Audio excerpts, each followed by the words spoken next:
And I feel bad, Sammy, because you always ask me like, hey, send me like a rundown of topics. And all of a sudden the day gets away from you and you're on the air from 12 to 2. Yeah.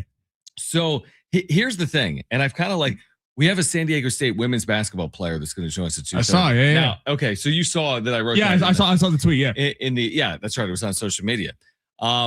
Here's the thing: the Aztecs women's team is 8-0 in the conference, and the player we're having on, what has made me nervous about this is she has a very unique name.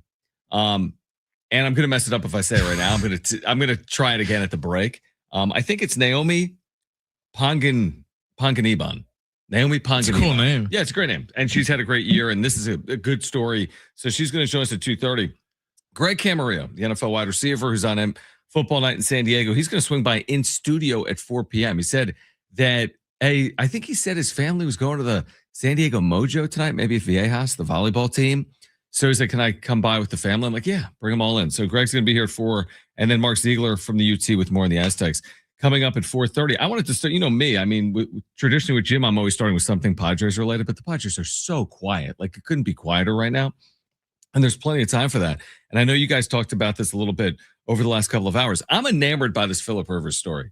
It's insane. It's for obviously with the San Diego background is what it is. I mean, you're talking about one of the most influential sports figures of the last 25 years in San Diego. And he's just such an interesting personality. It's one thing, he's a Hall of Fame caliber quarterback. Okay. He played in San Diego for forever. Okay. But then there's been so much since then with the unretiring and playing for the Colts. And it's just, there's something about his temperament and who he is that I love the idea of seeing more of it moving forward, whether that's head coach of the Bills, OC of the Browns, but whatever it is, I want to see more of Phillip Rivers in that national profile. I don't really have a strong feeling as to whether it would work or not in Buffalo. That's kind of arguable, but I do like the idea of seeing more of Phillip Rivers moving forward in the NFL. I am with everything you just said, which is exactly why I do not want him to get the Buffalo Bills head coaching job. Because of what could happen on the other side of it. Right. Not only are you jumping from high school, coaching a high school team to the NFL, which is already, you're going to have skeptics going, you're going to have people pissed off going, I work my way up as a D coordinator, as an offensive coordinator. And no one's sitting here saying that Phillip Rivers doesn't know football, but managing a team, Jeff Saturday talked about this. It's a lot more than just knowing X's and O's, but knowing how to have hard conversations with your players, guys wanting more playing time. Being able to manage all that is different than just being a lovable former player that people think can coach. And I think he could coach, but going to the NFL, getting a head coaching job is hard enough. Then going to Buffalo, which is a team who just fired a head coach who perennially gets their team to the AFC Championship game or the AFC divisional round and can't get over the hump. So you basically have to win at the highest level. Right. So if Phillip Rivers goes to the playoffs next year and you go in his first season, that's great. He goes to the playoffs, takes Buffalo and loses. People are going to look at it as a failure. If he goes to the Raiders or the Browns or a team like that, and you see some growth and they give him some runway, people are going to go, okay, that's great. And I also think that if you're Phillip Rivers, knowing that you haven't been a head coach before, you need to fill out your coaching staff. Mike McDaniel apparently is interviewing for the job after accepting the Chargers OC. Yeah.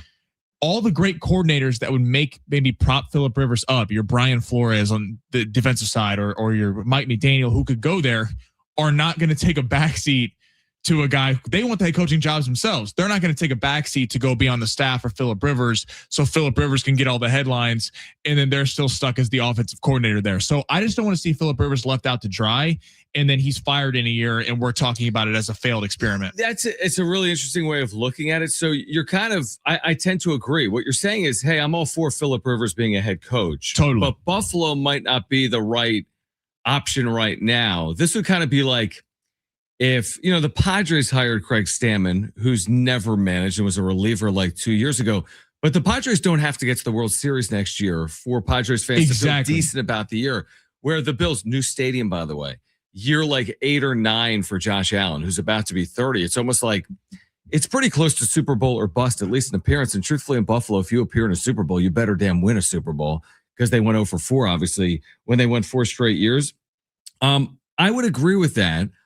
Although there's something that's can you just imagine this right now? If we find out in 12 hours or in 36 hours, say Philip Rivers is the next head coach of the Buffalo Bills. It's a hell of a storyline. This is like the most ridiculous story. And again, you're probably right. The issue with becoming a head coach in football is you're basically set up to be fired. You know, there's exceptions to that rule. Andy Reid was fired, by the way. Right. You know, Bill Belichick, that didn't even end perfectly. John Harbaugh, Mike Tomlin, exactly. all fired or let go. So I don't know. It's a tough gig. But I just I don't need to see it in Buffalo, but I don't mind the idea of Philip Rivers being an offensive coordinator or a head coach at some point in the future. I'm totally with you. Like, I would love to see him be in the NFL. It was a super fun storyline the last month of the season, watching him play quarterback for the Colts. Yeah. It was great seeing Philip Rivers, who is universally beloved, back in the NFL. So I'm totally with him getting a coaching job. I just think trying to get into coaching, we hear 3 weeks ago, and then all of a sudden you're going to a head coaching job, and a head coaching job that has maybe more pressure on it than about any spot in the league. I just don't know if I'm Philip Rivers, if I want to deal with that. You know what it reminds me of? What's that? Michael Jordan. Michael Jordan had no front office experience. Right. And everyone's like, oh, come on, it's Michael Jordan. It's gonna be great. This is like, who's better, to have a better mind to run a basketball team than the greatest player of all time. And he went in there with no experience, and he often now is hailed as the greatest player of all time and the worst GM/CEO of all time. Here's the other thing I would say in that regard to Brent's point. Ryan Sandberg, a Hall of Fame player. It doesn't necessarily mean you're going to be a Hall of Fame manager or coach. Tony Gwynn is the greatest pure hitter of our lifetime, right? Or one of them. I mean, if not the best pure hitter of our lifetime, top two. And he was a successful head coach at San Diego State, which is amazing just to consider the fact that he would, you think maybe he could manage the major leagues, and he went back into coaching. I mean, he coached Steven Strasburg, who was obviously an excellent pitcher. But just because you hit 338 in the major leagues doesn't mean your team will. You know what I mean? And sometimes what comes so inherent to Rivers doesn't necessarily translate on the field. Now he's got Josh Allen. You could argue Josh Allen is better today than Philip Rivers was at any point in his career. I mean, that's neither here nor there. But you do wonder, your point just because you were naturally gifted as an athlete doesn't mean it translates to another avenue. To both of your points, Michael Jordan was a terrible GM. LeBron, everyone jokes, GM, has not made good moves in terms of finding a team. Who's the great coaches in the NBA? Steve Kerr. Steve Kerr was not the best player on the Bulls. Sure. Steve Kerr was not a top 4 player on the Bulls, but they talk about when you're around greatness and you watch that, then you can kind of coach better than when you are a great. I wonder if we're tying this back to the NBA. Like, did this whole become a thing when JJ Redick got his job as the Lakers? Because JJ Redick was a similar thing. He went right from playing to coaching, right? And he had only coached his son's AAU team to head coach at the Los Angeles Lakers. Then all of a sudden, Jeff Saturday gets pulled off ESPN. Is an interim head coach that at least, quote, had the interim label, so they were able to kind of shed him off. And now we're seeing this Philip Rivers story, him getting interviews. I just 10 years ago, I don't think this is even remotely possible. I think the fact that we've seen it happen now, a couple different instances in major sports leagues, all of a sudden it's becoming, people are like, well, why not? I mean, to a lesser extent, without the profile, is Craig Stammen. I mean, this guy stops pitching as a reliever 2 years ago, is living in Dayton, Ohio, consulting the Padres, and then elevated to manager without ever having coached in any capacity at any level. But I think it also speaks to this. Your support staffs today, the resources available to you have never been greater. We're in a world with there's too much information for these coaches and players. You have to choose what works for your individual situation. You have a whole analytics department. You have in 1990 in baseball, the traveling party was like a 3-person coaching staff. Right. In 2026 in baseball, the traveling party is like analytic teams, and you have a dozen plus people with a team. Same thing in football. I mean, you're CEOing in football, and to some extent probably in the NBA and baseball, but I think even more so in football. There are play callers, obviously, that are coaches, but there are coaches that aren't play callers. I see Philip Rivers as a really good communicator. I think he's well liked. I think he's well respected. In fact, I could argue he's a better communicator than he was a player. He was a great player, but he is, I think, universally liked, even though he was never the best quarterback. There were times he's top 3, top 5. He was never the. It was always Brady, Roethlisberger. One of those guys. They do pop up for a year or two. We could go. You could go through the individual years with the Chargers when they're going 14-2. Sure, he's been a great player. But I think what really works well for him is like, I just see him working well with all parties, offense, defense, special teams, coaching, analytics. I just could see how he could be a good CEO in general. Totally with you. And to relate Phillip Rivers and Craig Stammen, to your point about the CEO, I think people would love Phillip Rivers, and I really think he would earn respect. People would want to play for him. But similar thing with Craig Stammen. Are they going to be able to lay the law down when something goes wrong? Because it's like you're so close to you're just playing. When we heard when Craig Stammen got hired, all we heard was, well, Manny Machado loves him. The hitters, they're big fans of him. I go, is that what the Padres need? I'm not taking shots at Craig Stammen. He may be a great manager and look like one of the most genius hires we've ever seen, but that's not really what I'm concerned about when you need your star players to produce in big moments, is whether they're friendly with the manager or the head coach. Right. Like, hey, we played cards together on the charters. We're boys. Like, okay. Like that's not a reason to hire someone, I don't think. Exactly. I think one of the other differences between those three scenarios is that, NBA, you have 16 players on your roster. Yeah. You're only going to have 24 or 26 on baseball.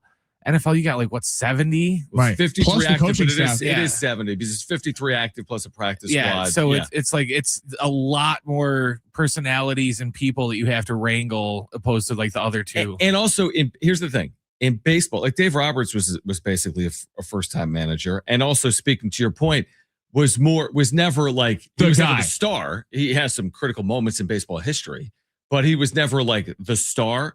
But here's the thing with baseball. Craig Stammen can throw a game away or two in his pursuit of becoming a good manager, right? You don't have to be perfect. I mean, the expectation is what you get. If you lose April 9th to the Astros and blow a 3-2 lead, the world's going to You're not fired the next day. If the Bills blow an inexplicable lead because of a coaching decision, that's the difference between a 1 seed and a 2 seed, or a 4 seed and a 5 seed, a road playoff game or a home playoff game. Margins are thin in football. When you have Josh Allen, the difference between 10-7 and 12-5 could be the difference in getting to a Super Bowl or not. Well, and let's look around the AFC. So Andy Reid, you got veteran, successful. Totally. Sean Payton and Mike Vrabel are coaching this weekend. They're not going anywhere. Jim Harbaugh, Minter, they go with the young kind of hotshot DC in Baltimore.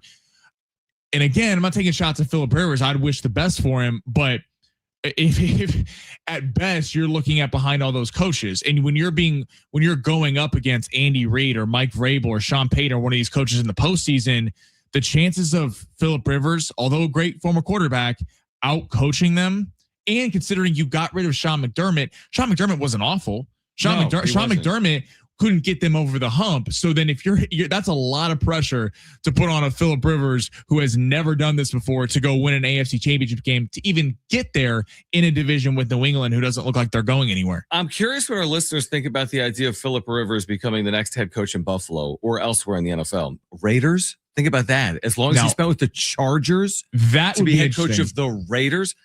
What do you guys think? 877-767-4760. Would you welcome it or not? Or would he be set up to fail? 877-767-4760 if you want to weigh in, or you can text us 70470. Start it with the word team. Again, 70470. Start it with the word team. Here until 6 p.m. Stay with us on San Diego Sports 760. We're live on the iHeartRadio app.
All right, John Schaefer and Sammy Long. We have Aztec basketball tickets to give away for Wednesday night. What's today? Friday. So next Wednesday in 5 nights, whatever that is, 5 or 6 nights, San Diego State, Colorado State at Viejas Arena. Now, after today's show, Sammy, I'm going to Las Vegas. Which I know is like your home away from home. You love Vegas, right? Well, we on Fletch and I, we love Las Vegas. We were in fact talking about how jealous we were of you earlier on today because I'm heading to Vegas. Now, this is a business trip. Now, first of all, anytime I'm in Las Vegas, it's a business trip. Like I'm not going to Vegas and be like, I'm going to be out till 7 in the morning. I mean, it's me. And I'm not here's the thing. I'm not a big gambler. I don't have an issue with gambling a little bit, like roulette, blackjack. I don't love blackjack, truthfully, but roulette. But I'm never going to spend like $1,000 gambling. Right. But could I spend $100 gambling? Sure. Am I a big partier? Let me answer that. No. Am I a big drinker? Let me answer that. No. But I do here's what I like most about Las Vegas. Not that anyone really cares. Oh, trust me, this is all we talk about for the first two hours of the day. We talk about Las Vegas more than any other show in the city. By the way, Naomi Pangabeeman. No, I said that wrong. I knew this was going to happen. I thought you were going to get right at the commercial break. Naomi Panganiban is going to join us coming up at 2:30. San Diego State women's basketball player. She's had a great year, and so has San Diego State. They are undefeated in the Mountain West. They just won in Vegas, actually, recently against UNLV, which has perennially been one of the top teams in the Mountain West. So we'll catch up with Naomi coming up at 2:30. But here's what I like most about Las Vegas. And San Diego State plays UNLV tomorrow in men's basketball at 1 right here on 760. It's that it's got something for everyone. 100%. If you're into sports gambling, great. You everything you need. Sports books, right? If you're into partying, great. Every club in the world is in Las Vegas. If you like shows, they have them for you. But right, like if you love fine dining, every restaurant in the world is there. Right. If you like to be poolside, spas, whatever it is, if you like sports, there's a lot of sporting events in the city, college and pro now. So that's what I like about Las Vegas, because I feel like it fits a lot of people, or checks a lot of boxes. Like someone might love New York City, and other person might be like, well, it's cold. Or somebody might love Southern California and be like, well, it's hot.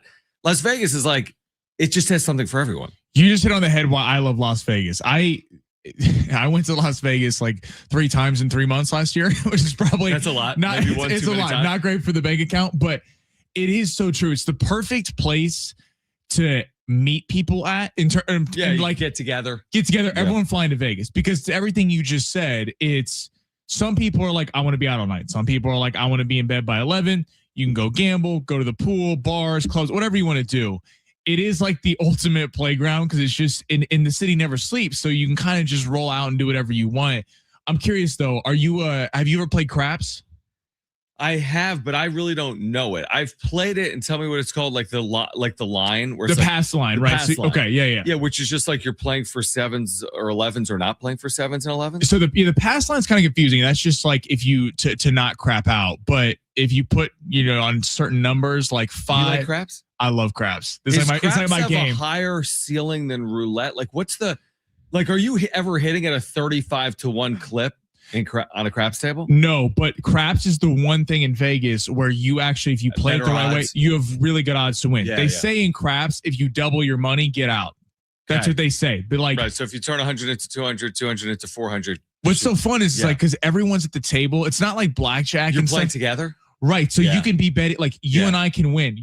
All 3 of us could be at the table and be winning a bunch of money, versus blackjack. It's you may have took someone's 10. Somebody could be awful and you could be up $4,000. Right. And then they're pissed and everything. But craps is fun because it's the whole, environment and rolling the dice. And I love it. Do you like slots? I'm not a big slots person. If we're in between something and we just want to chill out and have a drink, $20 or something. Yeah. I like going up to the counter. I had my first drink at 21 at the Caesars Sportsbook, the bar right there. Yeah. At Caesars. If you put $20 in the video poker, you get free drinks. So that's the cheat code. You don't buy drinks in Vegas. Go put $20 in the slot machine, and then you get free drinks. So you basically just pay for 2 Coronas, but you might win in video poker. But you could win. That's interesting. Well, this is a long way of me saying that. Sorry to go on a Vegas tangent. No, I like it. It's a long way of me saying that I enjoy going to Vegas, even though I do nothing in Vegas, but I'm looking forward to San Diego State and UNLV. And I think some of my enjoyment about Las Vegas is that San Diego State historically has played incredibly well in the city, whether it's the Mountain West tournament or against the Rebels. I mean, think about it. San Diego State, until the turn of the century, until like around 2000, was in a league with UNLV. UNLV was winning like national championships and appearing in Final Fours, and San Diego State was like a doormat in college hoops. That thing over the last 25 years has been completely flipped on its head to the point that San Diego State leads the all-time series against UNLV, and Aztecs at the Thomas and Mack are like 23-4 in their last 27 games.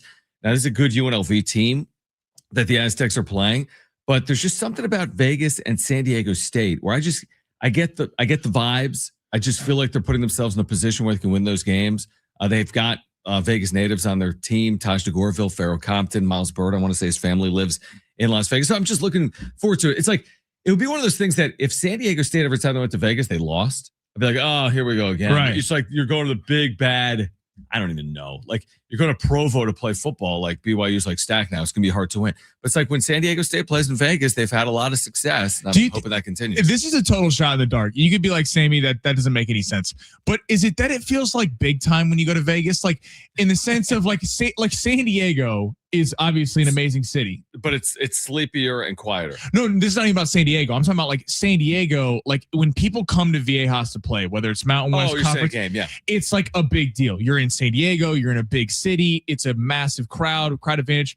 But like when you're going to Laramie, Wyoming, there's like not a lot going on. And I feel like when you go to Vegas, the city's on fire. It's like the Aztecs, to your point, have had a lot of success there over the years. And there is nothing better. Like the Mountain West tournament out there is a fun, big deal. And it feels like big time basketball. Not that playing in Laramie, Wyoming isn't big time basketball, but in time Vegas, it just seems like it raises the stakes a little bit. Yeah, and I would say this. Listen, Viejas Arena is a 100 times better atmosphere than the Thomas and Mack. But I'm saying from a city perspective, like Las Vegas is the bright lights, where San Diego is like somewhat unassuming. It's like it's the beach, it's hiking, it's the sun, and then boom, you get inside Viejas Arena. It's one of the best environments in college hoops. All right, speaking of college hoops, we're going to talk some San Diego State women's basketball. They are undefeated in the Mountain West. One of their star players, Naomi Ponganiban, will join us on the other side. So we'll catch up with Naomi coming up next right here on San Diego Sports 760.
The support is sponsored by eBay. The Aztecs are on the road in Vegas tomorrow afternoon to take on UNLV. Our pregame coverage with Ben starts at noon. John will have the tip a little after 1. In NFL news, the Bills interviewed Phillip Rivers for their head coaching vacancy today. Rivers, who's never coached at the collegiate or professional level, was interviewed by the Bills today in Florida. In NCAA news, Division I leaders have approved patches for uniforms in a move that could generate millions to fund athletic departments that are looking for new ways to pay players. Beginning August 1st, D1 teams can place up to 2 patches of no more than 4 square inches on their uniforms for regular season games, and those are in addition to the logos that are already allowed for their uniform manufacturers. Imagine what you can find on eBay, like that rare hologram trading card that you've become totally obsessed with, shiny like the designer handbag of your dreams. eBay has it. They even have the perfect parts that will fit your car. Millions of finds, each with a story. eBay. All right, so Brent just mentioned San Diego State's men's basketball team. They're going to be in Vegas. The women's team is coming off a big win in Vegas. Listen to this. San Diego State's women's team is 14-3, 8-0 in the Mountain West. This is coming off a year in which they were in the NCAA tournament, and we're joined right now by Aztec sophomore guard Naomi Panganiban is with us right now on San Diego Sports 760. And first of all, Naomi, thanks for hopping on, and congratulations on the great start to the year. Thank you. Thanks for having me. Now, you have a game coming up at home against San Jose State tomorrow. I just want to start with your background because you're a San Diegan. You played at East Lake. You played at La Jolla Country Day. How much pride have you taken in being here and having this success locally in the city you grew up in? Yeah, it means so much to me just to be able to look out in the crowd and see my family, see a big Filipino community, and just trying to give back to the city of San Diego that's given so much to me. You mentioned the Filipino community because you've played for the Philippine national team, right? Yeah. What's that experience been like? It's great. It's something bigger than basketball, in my opinion. Yeah. Just playing for my last name, playing for the culture that I grew up in, and representing, just a whole country. I take a lot of pride in it, and yeah, I've been playing for them since I was 16, so it means so much to me. All right, so your freshman year, you take San Diego State all the way. You're part of this team that wins the Mountain West tournament and goes to the NCAA tournament. So coming off that, which is an amazing accomplishment. I mean, it hadn't been done here, obviously, at San Diego State in quite a while. When you came into this year, what kind of goals did you set for yourself, whether it was individually or collectively, coming off an NCAA tournament appearance last year? Honestly, just taking all the lessons and everything and all the experience that I learned from last year and trying to take it into this next year or this season and passing it on to the newcomers and keeping that winning culture has been number one for us. Yeah. San Diego State women's basketball sophomore guard Naomi Panganiban with us right now on San Diego Sports 760. Tell me about last weekend. You scored 20 points. More importantly, your team won at UNLV. What does that represent? Obviously, UNLV's had a very successful women's basketball program. What does it mean to win there? Yeah, UNLV, they've been at the top of the conference for a while. Yeah. So that game, it really felt like a championship game. The environment was crazy, and we knew it would be a big win for us to win at their place. So I'm glad that we got it done. I think everyone was locked in during that game. Where have you taken the next step in your growth as a player? You had a very good freshman year. It looks like you're having a better sophomore year in terms of scoring and then just like field goal percentages. You're shooting nearly 40% from three. Where have you seen the growth in your game? Honestly, just playing with that same type of confidence and knowing that the coaching staff and that my teammates have my back really has been really vital to my success so far. And yeah, just trying to, play at the same level that we played at last year and really elevate it to keep winning and to focus on what's next. You guys are young by college basketball standards, aren't you? I mean, most of the players in your rotation are underclassmen, including yourself. What's that been like to win at this level, whether you were a freshman or a sophomore, and you're doing it with a relatively young group around you? Yeah, I mean, Coach Stacy, she jokes about it with us sophomores. She calls the sophomores the vets, which is kind of weird, I guess. But Yeah, I mean, just going into every game and every practice, trying to raise the level of energy and intensity, especially with a lot of newcomers coming in, just showing them the ropes. I know the sophomores, we take a lot of pride in what we did last year, but knowing that we did that last year and that we want to continue to grow this year and get to that same place, but do better. You mentioned your head coach, Stacey Terry Hudson, who I think has done a phenomenal job, and has been at San Diego State now a good amount of time. What's it? First of all, what sold you on San Diego State? Because obviously you have options coming out of high school, whether it's locally or beyond that. What sold you on San Diego State, and what's it been like to play for Stacey the last 2 years? Well, I think number one for me was the coaching staff, and on my visit, everyone was so welcoming. The girls were really welcoming, and I feel like the coaching staff really believed in me. And obviously, San Diego, I've watched growing up, me and my sister, my dad would take us to Viejas to watch all the games. So being a hometown kid also was a big part in my decision to come here. So it's interesting. You were an Aztec fan just in general, like men's basketball, women's basketball, football. As a growing up, you were an Aztec fan? Yeah, everything, pretty much. Super cool. San Diego State sophomore guard Naomi Ponganiban with us right now on San Diego Sports 760. Tell us about tomorrow. You're hosting San Jose State tomorrow at Viejas at 1 p.m. What's it going to take to get out of that game with a win? And you guys are trying to stay unbeaten, right, in the Mountain West? Yeah, of course we want to stay undefeated. Yeah, I think tomorrow we're just going to have to lock in on the game plan. They have a couple good shooters, and they're a really scrappy team. So just being firing on all cylinders on defensively and doing what we do offensively, I think we'll be okay. What is it? All right. So everyone obviously, sees your success on court. They know that you're out of San Diego. You mentioned the fact that you've played for the Philippine national team as well, and you have pride in your heritage. What do you like to do away from what do you like to do away from the basketball floor? Ooh, when people ask me that, that's such a hard question because basketball really takes up a lot of my day. But honestly, like just hanging out with my roommates. My roommates are my fellow sophomores, and we find something to do. We like to eat, so we always go out, get some dinner, watch a movie. But yeah, other than that, go to the beach, of course. Yeah, and I think I just got a new DJ board for Christmas. A DJ board? Yeah, shout out to my uncle, but I'm going to be trying out some stuff when I don't have homework and practice. Okay, so this is a little bit above my, this is outside of my knowledge area as a sports talk host. What is a DJ board? You DJ? I mean, I've seen videos on TikTok about it. It's just it's like a DJ board. It has a deck or something, and then you press the buttons and there's sound effects and stuff. So you just mix songs with it. Okay. That's okay. If this doesn't work out, if basketball doesn't work out, actually, before you go, because when you were in high school, you were like a track star, right? Were you a sprinter or a runner?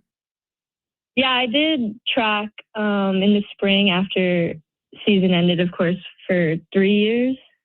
And I would do high jumping, long jumping, 100 meter, 200 meter. And yeah, it was a lot of fun. How does that benefit you? I'm just curious on the floor, just first step or your just speed in general. Does that stand out? Like your previous, training in track and field, does that benefit you on the floor? Yeah, it's actually benefited me so much. I wanted to get into it just to keep my conditioning up in the off season, but yeah, definitely acceleration and when you get off the blocks in track, and then that first step in basketball I've seen a big difference pretty much. Well, listen, it's paying off obviously for you individually and for this team. 14-3, 8-0 in the Mountain West. San Jose State tomorrow at Viejas for the Aztecs women's team at 1 p.m. trying to stay undefeated. And Naomi, we appreciate you taking time for us. Best of luck for the remainder of the season, and hopefully we can do it at some point down the stretch here. So thanks for hopping on. Thank you. Thanks for having me. Great stuff. Naomi Ponganiban, San Diego State sophomore guard. Again, scoring 14 points per game, shooting 40% from three, undefeated in the league. They just won at UNLV. They're really having an incredible year.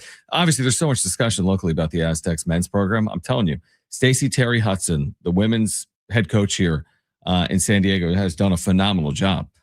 taking the Aztecs to the NCAA tournament last year, has them on the path towards maybe another NCAA tournament appearance in 2026. So it's nice to see the collective success. As recently as 2 days ago, the Aztecs men's and women's teams were collectively undefeated in the Mountain West. The men were 7-0, the women are 8-0. So still combined, they're 15-1 this year in the Mountain West, and having success in the final year in the conference on the way for the new Pac-12. All right, we're going to be here until 6 p.m. We got a really good show lined up. Sammy Long will hop back in here for another few minutes. Greg Camarillo joins us in studio, the former NFL receiver. We'll get you ready for championship weekend. Would love to get his thoughts on Phillip Rivers as a potential NFL head coach. And Mark Zeigler with more on tomorrow for the Aztecs. They'll be in Vegas to take on UNLV. Also his thoughts on that crazy finish the other night in Phoenix against Grand Canyon. You're listening to San Diego Sports 760. We're live on the iHeartRadio app.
All right, we have Aztec basketball tickets for Wednesday night to give away. We'll do that coming up. Sammy Long in studio for another 15 minutes or so. Greg Camarillo is going to join us live in studio at 4 p.m. Looking forward to that. I want Greg's thoughts on Phillip Rivers as a potential NFL head coach. He'll get us ready for championship weekend as well. And then Mark Zeigler will join us at 4:30. Are you ready for this weekend, these games? We got Patriots and Broncos obviously coming up first. Is that intriguing? Kind of. I mean, can they pull this off? Can Denver at home pull this off with a backup quarterback? I think they can. I think it is still an intriguing game because to what you just said, the defense is unbelievable. One of the best in the NFL. Denver's an extremely tough place to play, dealing with the altitude. And like Stidham, if people remember, all college football fans, he was a really good starter at Auburn. He was. That was kind of the last. Not heyday. That was Cam Newton, but he was like good. Like, Stidham and them. That was the last time Auburn was like a good program. And look, he was a backup to Brady. He's been in the league a long time. Actually, the first signing that Sean Payton made when he got there was Stidham, even when Russell Wilson was there. So I think it's an interesting game. And I think on the other side, people are kind of assuming like the Patriots are just going to walk through this, and they got Drake May and Vrabel. Well, the offense hasn't been very good. The Charger game, the defense won it. They won 13-3. The offense was non-existent. And the offense came alive a little bit in the second half against Houston, but that game was a lot closer than it should have been, considering Stroud those 4 picks in the first half, and it's still a 2-possession game heading into halftime, 10 points. Like, they haven't really put people away, so I would not be surprised if on the road this is an extremely tough game for New England. Here's what I would say, like the Jarrett Stidham conversation. And listen, in any one game, first of all, these quarterbacks are incredible, even though we think, hey, there's only like 10 great quarterbacks in the NFL. True. These guys can come off the bench and somehow get a job done for 60 minutes. They might not do it for 17 games, but it's crazy. Like, for example, Jarrett Stidham has not thrown a pass in the NFL since 2023. It's now 2026. In what other sport could that possibly occur? I mean, in baseball, you might be the number 5 starter thrust into a game 7, but you've been pitching all year. In the NBA, your star might be out, but your reserve has been playing. In the NFL, they rotate through edge rushers and running backs. So yeah, you might not be Saquon Barkley, but even the second running back in the Eagles last year got 100 carries or 80 carries. So here is Jarrett Stidham at home, 29 years old, good college quarterback. He's been fine as a backup. He hasn't thrown a pass since 2023. That's kind of his last pass was a pick too. Was his last pass?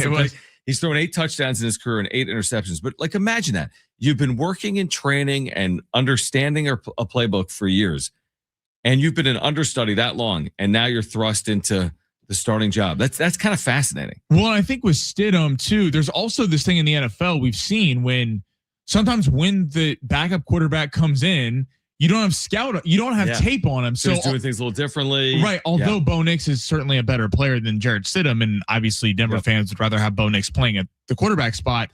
We've seen over the years, like Ryan Fitzpatrick made a career out of being a backup that came in and destroyed people. And a lot of backup quarterbacks, to your point, being an understudy for years, knowing the Sean Payton system. So I think he's going to come in and light it up. No, but I also don't think New England is dominant enough to where they're going to separate. And if you're Sean Payton and this coaching staff and you can scheme up enough plays, I think this could be actually a pretty good game on Sunday, and everyone just betting New England mindlessly. I don't think this is a blowout at all. I hope Rams Seahawks is a classic, because I feel like each weekend we've had amazing games. Not every game, that's hard to get. But wildcard weekend, we had like all the fourth quarter lead changes, like 12 of them. NFL that was one of the best wildcard weekends we've seen in years. NFL record for a postseason fourth quarter lead changes happened in the wildcard weekend. So they didn't even need divisional championship and Super Bowl to get that done. Last weekend, is it a catch? Is it not a catch? Multiple great games, right? Multiple games. The Bears game, fantastic. The Broncos game, fantastic games with crazy finishes. I'm hoping Rams Seahawks lives up to it, because they had great regular season games, and it would almost be a shame if that didn't happen. It was just like, oh yeah, Seattle won 24-7 or LA won 24-10. Like, that to me would almost be a shame if that's what comes to the NFC title game. Well, I completely agree with you. The first matchup, Darnold throws I believe 4 interceptions, and they lose by 3 or by 2, and they had a shot to kick a game-winning field goal at the end of the game. Yep. And then that thrilling comeback they had in overtime. The Rams had that game where Shaheed had the punt return. It was ridiculous. It was unreal. Yep. It was like all credit to the Seahawks, but very fluky. Came all the way back and halfway through the fourth quarter or something. Right, and the Rams did not do a good job of milking that clock. Yep. I'm just curious from the Darnold perspective, because it feels like the Rams, we know what they are. They're probably the most dangerous team left in terms of McVay's won a Super Bowl, Stafford's won a Super Bowl. All these players have been and won Super Bowls. But Darnold, it's like he had the label of bust, and then he worked his way up through Minnesota. Then he lost the game against Detroit at the end of last season. Then he lost against the Rams in the playoffs last year. Everyone's like, Darnold's who we thought he was. Then this year he wins the big games. But even that Seahawks game in overtime, people go, okay, it was kind of a fluky comeback. The Niner game at the end of the season to have the 1 seed, they only scored 13 points. And they then left so many points out there. Right, with the goal line stops. Yeah. And then last week, they blow out the Niners, and people are still going, yeah, well, Darnold didn't really have to make any big-time throws in that game. So I'm just curious, like, where does the narrative with Sam Darnold? Has Sam Darnold already proven people wrong that he's a big-time quarterback in the league? Or does he have to win this game to be like he is one of the top guys moving forward? Has to win this game. I think that's what this league basically says about, I don't know. I think it's what it says about quarterbacks. Nobody would ever say about a running back. Like Saquon Barkley didn't need to win a Super Bowl to say that Saquon Barkley is Saquon Barkley. Right. If he would have ran for 2,000 yards for the Colts last year, he'd still be a Hall of Famer. It doesn't it doesn't matter. Nobody's ever going to look at a receiver or a running back. I mean, of course you want to. I mean, the best receiver in the NFL's history, you're going to want to win Super Bowls. Like Jerry Rice, part of the story is postseason success as well. I think with quarterbacks, it's like it's tied to the position because everyone always says Dan Marino best to not win a Super Bowl, or Phillip Rivers one of the best ever to not appear in a Super Bowl, right? Like, and I wouldn't say that about baseball. Like, maybe to some extent, but I mean, are we really going to look at Clayton Kershaw differently? Yeah, actually, people would. Kershaw's not a good example, but I think nationally, people don't really look at Manny Machado as someone like that needs to win a World Series. Well, look at Mike Trout. Mike Trout, people will remember as a great baseball player. They're not going to remember that he's literally been played in 3 postseason games. Yeah. Now again, is it part for me as like a baseball fan? I think it's part of a story. NBA is predicated on championships. You can't be LeBron James, the most championship-driven sport. You can't talk Jordan, Kobe, LeBron if LeBron's got one title. Like he's going to have to win. Now he's won, or Steph Curry. I mean, Steph Curry. Part of the story is he's also won at a team level. In the NFL, I think you have to win. I think Sam Darnold needs to win this game. Matt Stafford did it. Sean McVay's done it. Legacy's secure. The trade worked out. They got their Super Bowl. Yeah, it's like, you know what I mean? It's like once you win one, it changes the narrative. Now, I mean, I'll spin it differently. I think Aaron Rodgers should have won more than one. I think Brett Favre should have won more than Brett Favre won one, right? I believe so. Yeah, Favre had won. Like that to me is kind of like, well, how? You know, you have this dominant run, you only won one, but I think it changes the story. Like, look at the way people talk about Brett Favre, specifically in Green Bay. Look at the way people talk about Aaron Rodgers. Like people revere him. It's like they won 6. It's like it's Patrick Mahomes. It's not Patrick Mahomes. It's like it's Tom Brady. It's not. You get one, I think it changes the whole story. Completely agree. And if you get 2, like we were going over the quarterbacks, there's 13 quarterbacks to have ever won 2. Then if for how many have won 3? What is that number? Montana, Mahomes has Brady, Montana. Yeah, I was going to say. Elway's got 2. Oh, Aikman's won 3. Yep. I think that's the 4. That's the 4. Is there Staubach? That's a great question. Bradshaw. He's no more than 5. Bradshaw, look at 4. Brent, what's the list of 3? It's obviously Mahomes, Brady. Oh, 3. Aikman, Mahomes, and Bradshaw. And then Montana won 4. And Brady. And Brady won 7. Okay, so give me the 3 or more, Brent. Aikman, Mahomes, Bradshaw, Montana, and Brady. So 5 in the history of the NFL. Isn't it funny how Aikman has won 3 and no one talks about Aikman ever in a top 10 quarterback discussion of all time? 2 words, Emmitt Smith. Different game. It was such a bell cow game. You know what I mean? It's like back, it's not forever ago, but it kind of is. I mean, it's a long time ago.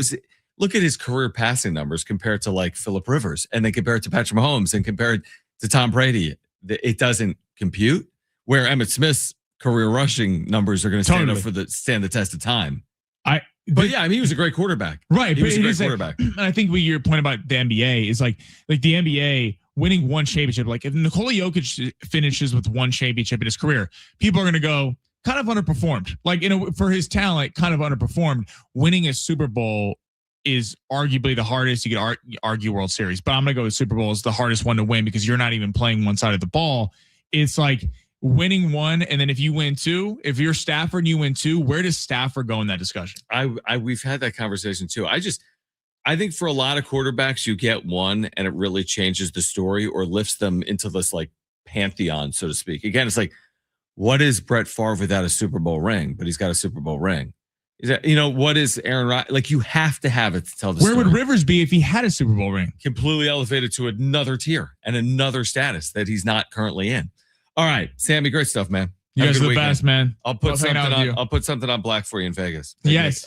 Hey, any bets you want to go in, we'll go halvesies. Whatever you want to do at the book, I'm there. I lost 16 grand, so give me $8,000. All right. There's something I agree with Stephen A. Smith on. Believe it or not, there's something I agree with 100%. Stephen A. Smith on, and we're going to share it with you on the other side. I can't believe I'm saying it. You're going to hear what it is coming up next on San Diego Sports 760.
This report is sponsored by eBay. San Diego State is in Vegas tomorrow afternoon to take on UNLV. Our pregame coverage with Fletch will start at noon, and John will have the tip after 1 o'clock. The Bills interviewed Phillip Rivers for their head coaching job.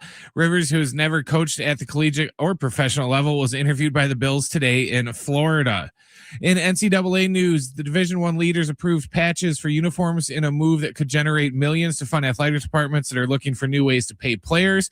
Beginning August 1st, D1 teams can place up to 2 patches of no more than 4 square inches on their uniforms for regular season games. Those are in addition to the logos that are already allowed from uniform manufacturers.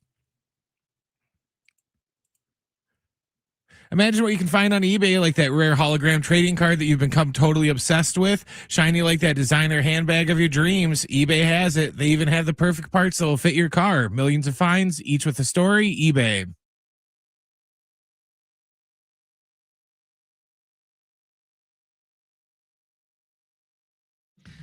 All right, hour 2 here on San Diego Sports 760. Sammy Long was so excited to talk about this that he decides to stick around for another 15 minutes. Thank you for having me. Dude, thank you for hanging out. We've got Mark Zeigler joining us at 4:30. We'll talk more Aztecs hoops. We're giving away Aztec tickets for Wednesday night at Viejas against Colorado State coming up in the 4 o'clock hour. And we're also talking to Greg Camarillo live in studio about championship weekend at 4 p.m. I'm going to be dead honest with you. I always disagree with Stephen A. Smith. I mean, I really do. A lot of people do. Not like 100% of the time, but 90% of the time. 95%, I don't agree with what you're saying. I give him credit for somehow resonating with everything he says. Maybe he resonates because we don't agree a lot. And he says it with such conviction, obviously. And it's such like hot button. So I see today on my timeline on social media, I'm like, this is the smartest thing like anyone's ever said. And it happens to be, it's like, you know, the meme, like the dumbest person in the world made a good point. Right. It's basically like that. So a day clock's right twice a day. Yeah. It's like, here's the premise. And you're going to hear Stephen A. for like a couple of minutes. He essentially eviscerates Notre Dame for their special set of rules moving forward in the college football playoff. If you missed it, moving forward, the playoff will stay 12 teams. That's fine. We could argue the format in terms of 12 or 16. The only true issue I have with it, and this didn't exist this year in the 12-team playoff, but does exist next year, the 12-team playoff, is if Notre Dame, by this ridiculous selection committee, happens to be ranked inside the top 12, they're automatically in the playoff. You made a great point to me off air. This year, if those rules applied, they would have been the last team in, and Miami would have been the first team out. Miami just played for a national championship that arguably they should have won. They had a block punt, a doinked field goal, and a bad They outscored them on offense. Yeah, like Miami deserves credit. They deserve to be on that field. They proved it. Okay, now listen, I'm all for Indiana's the champ. I'm not going to, there's no consolation prize here, but Miami deserved, based on their play, to be on that field. But we're going to decide in the cloak of darkness in a boardroom to change the rules to benefit Notre Dame. Why on earth are we doing that? Let's hear from Stephen A. Smith and then react further. This was Stephen A. The reason why I'm ticked off is because what the hell is this about Notre Dame? Why do we got a separate category for Notre Dame? What makes them so damn special? I'm really getting sick of this Notre Dame fawning. I mean, who the hell are they? Okay, they're fighting Irish, whatever. I love Marcus Freeman. Love him. Okay, great coach. All right. And I respect Notre Dame. And I want to state for the record that I think that they should have been in the postseason. I get it. They were clearly one of the top 12 teams in the nation. But when people are complaining about, well, Alabama went in there ahead of them. Well, Alabama went to Athens and beat Georgia on the road weeks earlier. Yeah, they got stomped in a SEC championship game by Georgia a few weeks later, but they were pretty banged up at that particular moment in time, and they had beaten Georgia on the road. They played a conference championship game. What was Notre Dame doing? They were at home sitting on their couch. Why? Because they're not a member of a conference. They had an opportunity to be a member of a conference. Did AD sitting there whining and moaning about how, Miami, the ACC commission didn't speak up for Notre Dame, but spoke up for Miami. Well, you got about 25 sports. 23 of them are in the ACC. But you pull football out because you want to keep the bag for yourself. So you want the bag, plus you want them to sit up there and bloviate about you, even though you won't associate your football program with the conference because you want to keep the bag all for yourself. And then when you don't make the playoffs, you want to blame everybody else instead of looking into the mirror. This is sickening. This is sickening. It should be 16 to 20 teams in the playoffs. I'm not sick over that. I just prefer 16 to 20 over the 12. But this separate category, Notre Dame is definitely going to be in if they finish in the top 12. Bump Notre Dame. Get your ass in a conference and compete like everybody else. You sit up there, SEC got a contract, ACC got a contract, Big Ten got a contract. As a conference, Notre Dame got a contract with NBC all by its damn self. And then expecting privileges. This is not right. All right, you react to that, Sammy. You just heard Stephen A. Smith. I mean, I kind of agree with everything you said. 1,000,000%. I mean, Notre Dame gets benefited by, obviously they got in the college football playoff, they didn't get in, and then they're whining about it. They ruined their relationship with the ACC. To his point, they had an understanding that although they weren't in the ACC, they would play a lot of their opponents. That's why we saw Clemson all the time. That's why we see Miami in them match up before.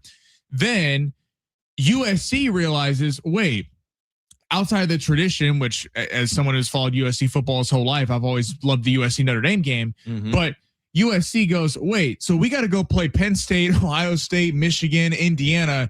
We don't really want to go to South Bend in November when it's freezing cold and play another game. And all they ask for is that the game be played in September. They say no. Notre Dame says no. So they ruin their relationship with USC. They ruin their relationship with the ACC. And then they basically cut a backdoor deal where if they schedule some awful schedule. Which their schedule this year is. If you haven't seen their 2026 schedule, you're like, this is unbelievable. Right. So they're going to, because they get blue chip talent, because they're Notre Dame, they're going to be in the top 10 in the preseason poll. And because they're going to win every game. Because, even if they lose one, that there's a handshake deal, you're in the top 12. It's Notre Dame. If SMU lost one game and SMU's in a league, I don't even like the SMU example. I think San Diego State should be in a power league over SMU. SMU bought their way in. But I'll just use SMU in this hypothetical. If SMU goes 11-1 next year in the ACC with their lone loss, I'm making it up, Clemson, guess what? They're not in the top 12 if they don't win the ACC. But Notre Dame, if they go 11-1 and lose to BYU or whomever they're going to lose to, they're going to be in. I thought this was supposed to, with the USC and ACC thing, it was going to be great. Geographically, Brent, you were saying in the break, they fit in the Big Ten. Could you imagine getting USC Notre Dame and Notre Dame Ohio State, Notre Dame Penn State? I mean, it's made for that. It makes too much sense. So of course it doesn't have to work. And I thought with them ruining all these relationships, they would be kind of forced into going into a conference. So if you're Notre Dame, you're sitting there today throwing a parade because not only do you get all the money that you get from NBC, being one of the biggest brands in college football, and you're going to win a soft schedule and get in the playoff literally every year. And let me ask you this. This is the equivalent for me. Why would we ever what are you teaching people when you're giving Notre Dame a break for what reason? You're allowing the rich to get richer, which is very, to me, like anti the American way. Like we should all be able to earn it. For whatever reason, the college football system is so closed.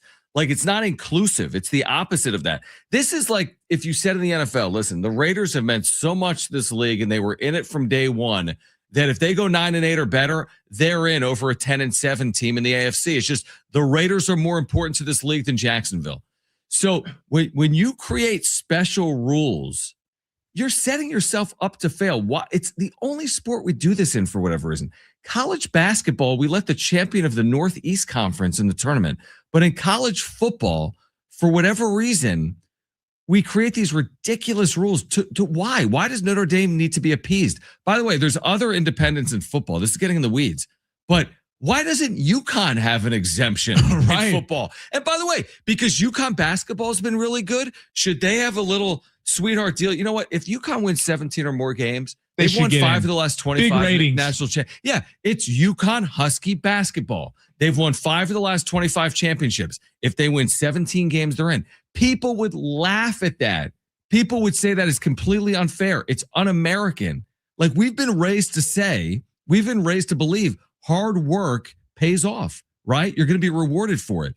yet we're rewarding Notre Dame because of the jersey that they wear. That's ridiculous. Well, and what's to say that any of these other big brands, what's to say that Texas and Ohio State, Penn State, USC goes, you know what? We don't want to share with the Big Ten, the SEC, because certainly a network would air all their games. Just like Notre Dame, Texas football will get its own thing. So why don't they have special rules? Why is Ohio State getting the same TV revenue as Purdue? You want to know why? Because they're willing. They have proven they're willing to say, you know what? Being in a league has value. We have to play nice to some extent. They have advantages over Purdue and Northwestern. They have ways to create additional revenue.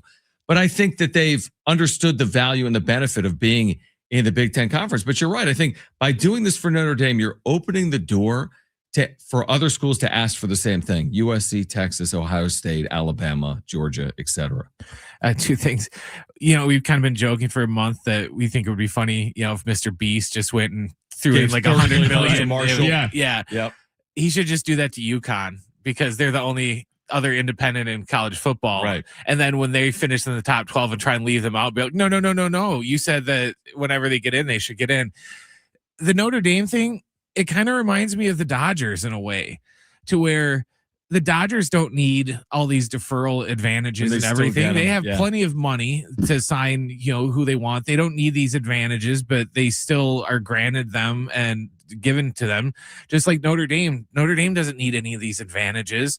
They're still living on 60 years ago, which to me is amazing how it still works. You hear stories of recruiters going into like living rooms and they don't remember who like Kobe is because he has to be LeBron because they're too young. Yeah.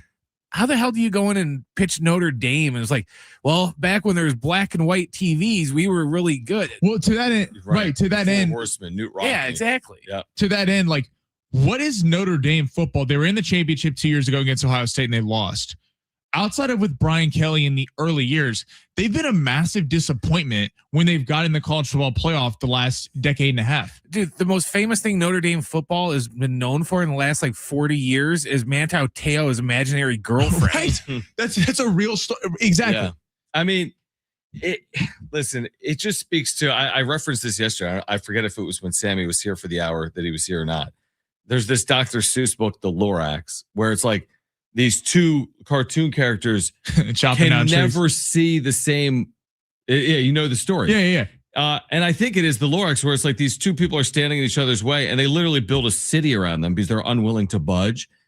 That's basically college football where it's like, we're just like, somebody should be in charge. Otherwise, everyone's just looking out for themselves. And when everyone's looking out for themselves, you end up in this ridiculous world where every year, by the way, of the expanded playoff, there have been new rules.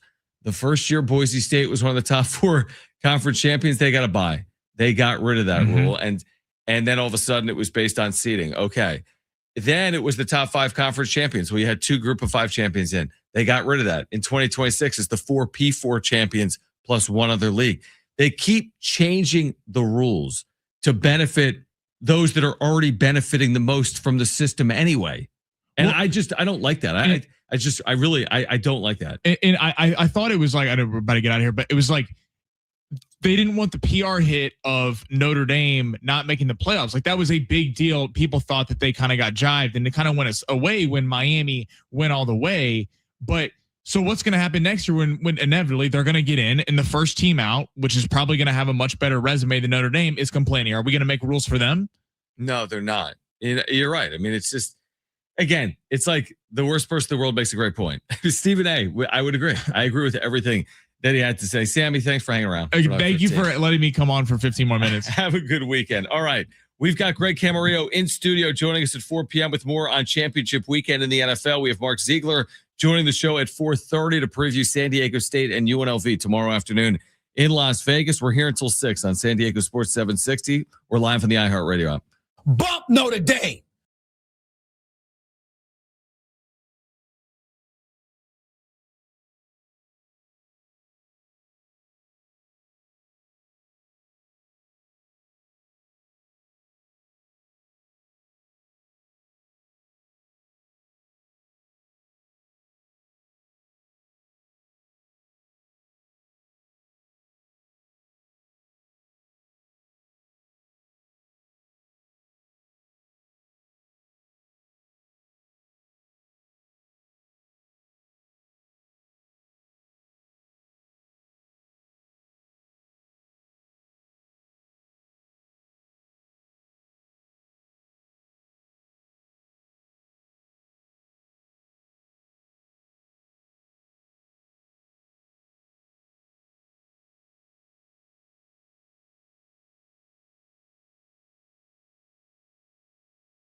All right, we've got Greg Camarillo in studio coming up at 4 p.m.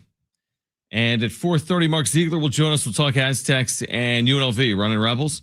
That'll be tomorrow at 1, but Mark will join us coming up at 4:30. So there's here's an interesting segue. And thank you to James, a loyal viewer on YouTube and a listener on the radio who shared this with me. There's a cryptic Cameron Maben tweet. Okay. Didn't expect to necessarily say that today.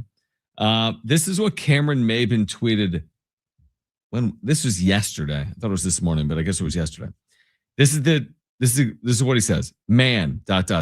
Just got some insider info on a major, in all caps, player quietly working on a position change. If this sticks, it could reshape the entire roster. I'm extremely curious how teams adjust around it. This one could get interesting. Eyes emoji. So, okay, Cameron Maben, like this is like a Aaron Judge to starting pitcher. Right. It's like, well, what could we even be talking about? Because the way he said it, the way he says it, and again, you're talking about former Padre Cameron Maben. Former lots of teams. Former 12 of the teams, but including the Padres. So just think about this. Let's take it at its word, on its face. Insider info on a major player. So when we say major, we're talking about like a star, right? Doesn't have to be the number one player in baseball, but let's just say a star. And this star is going to change positions. Okay, like Fernando Tatis Jr. changed positions. That I would agree with something like that if he was talking about Tatis. If this sticks, it could reshape the entire roster. But then he doubles down by saying, I'm extremely curious how teams adjust around it. You're almost implying an Ohtani situation where this player is going to do something so unique that it's special. Because I don't think changing positions is all that special. Like if Manny Machado is a 27-year-old, went from third base to short or from third base to left, we'd be like, this changes how teams are going to have to deal with the Padres. No, I don't think I would say that. Dude, the Padres have been doing that for 5 years. They've been putting shortstops at every position but shortstop. Jackson Merrill came up as a shortstop. All of a sudden, he's appearing in the major leagues as a center fielder. Fernando Tatis Jr. was going to be this, prized Gold Glove caliber shortstop. All of a sudden, he never had appeared in the outfield. He's a great outfielder. They got to rise playing first. But exactly. Would you say, though, as that happens, like that you're curious how teams adjust around it? I wouldn't say. Like if this was about Tatis 5 years ago, for example, and he's switching positions, which was a big story. But I wouldn't be like, man, how are teams going to deal with this? You wouldn't say that. You'd just be like, wow, there's a pretty big position change coming with the star in Major League Baseball. And I would agree with that. That would be true. Tatis going from short to right is a pretty big position change with a Major League star. But I feel like he's going further than that. Right? It's almost like saying, hey, and it's not Tatis, but it's like, hey, you know what? Tatis is so good. Wait until you find out what he's been doing this offseason. He's been throwing on the side. Obviously, that's not happening, but that's basically what it's implying with someone, right? I feel like he's already overhyped it. He's completely overhyped now it. Whoever he tells us who it is, it's just like, oh, that's it? Like, what would it have to entail for you to be like, yeah, he got it right? Would it take a starting pitcher that is also a DH? Would it take a reliever converted starter? Of course not. That happens all the time. Would it take a position player changing positions? How could you say that? How could you say that? See, the pitcher thing is there's no like pitchers that stand out that you're like, oh yeah, I remember him. He was a good enough hitter to where 45 home runs. Yeah, it's just like, and anyone that like Mad Bum was a decent hitter, but they're not going to drudge him out, just to go, oh, you haven't played in 3 years, but now go out there and you're going to hit too. It's just like, it's such an interesting tweet. Like, okay, Cameron, like you woke up yesterday and got some information that you wanted to share with the world. And you like, and I don't know how he tweets. I don't know his style. Like if he often is kind of teasing a little bit, but again, I would never say something like that unless I knew I was dead accurate. I mean, this would almost be like what he's implying is almost like sport shattering. Like, wow. Like Ohtani took this sport by storm 10 years ago. And maybe this isn't that, but this is really going to change the sport. When you find out what star is working on changing their position. That's what he's implying. I just feel like this is going to be disappointing. Like he's going to come out and just be like, Xander Bogaerts is moving to first base. Something that we hinted at 4 years ago when we signed him. Yeah, someone told me Mason Miller's going to start. I'd be like, yeah, that's been talked about, and it's not unprecedented to take a high leverage reliever and make him a starter. In fact, Mason Miller has started in his career in the major leagues, and this has been often discussed. So anyway, I'm now interested. And by the way, you can't leave it there, Cameron, because now that you said that, spring training starts in 3 weeks. So you need to tell us who you're talking about between now and like February 15th. You can't just leave that open-ended for the rest of time. Can you imagine if he doesn't? We just never get an answer to that. It's just like one of life's unsolved mysteries. I mean, the tweet has 4,000 likes. So like people are very curious when someone tweets that out. The first reply I see is Aaron Judge to first, and then we trade the farm for Tatis Jr. So now it takes people. Now maybe he's implying that, not that specific move, but what he's saying is, hey, by this star moving positions on their team, it's opening up an avenue for this team to acquire another player. Okay. Yeah, but the problem with tweeting something like this is, what's going to happen? There's going to be a trade or a signing that happens between now and opening day. But that's what I was talking about. Like, oh, were you really talking about that? Because you're going to look just for an easy out. But I saw some people in our chat like, maybe he's talking about Jake Cronenworth to the mound. I'm like, nah, I don't think he's talking about Jake Cronenworth. It's a major star in baseball switching positions. All right, we do have Aztec tickets for Wednesday. Let's give those away on the other side.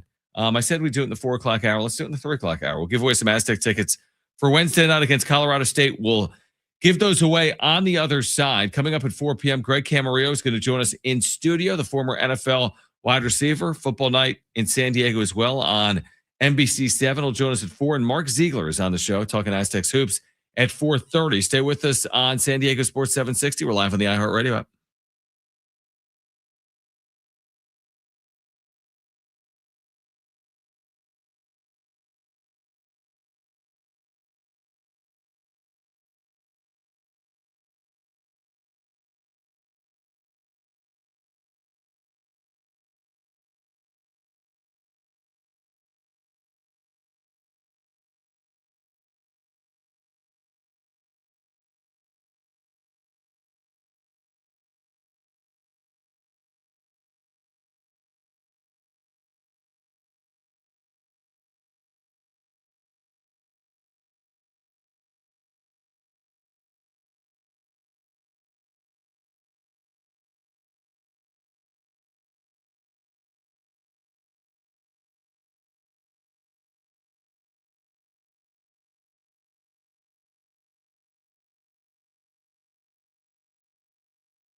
This report is sponsored by Staples.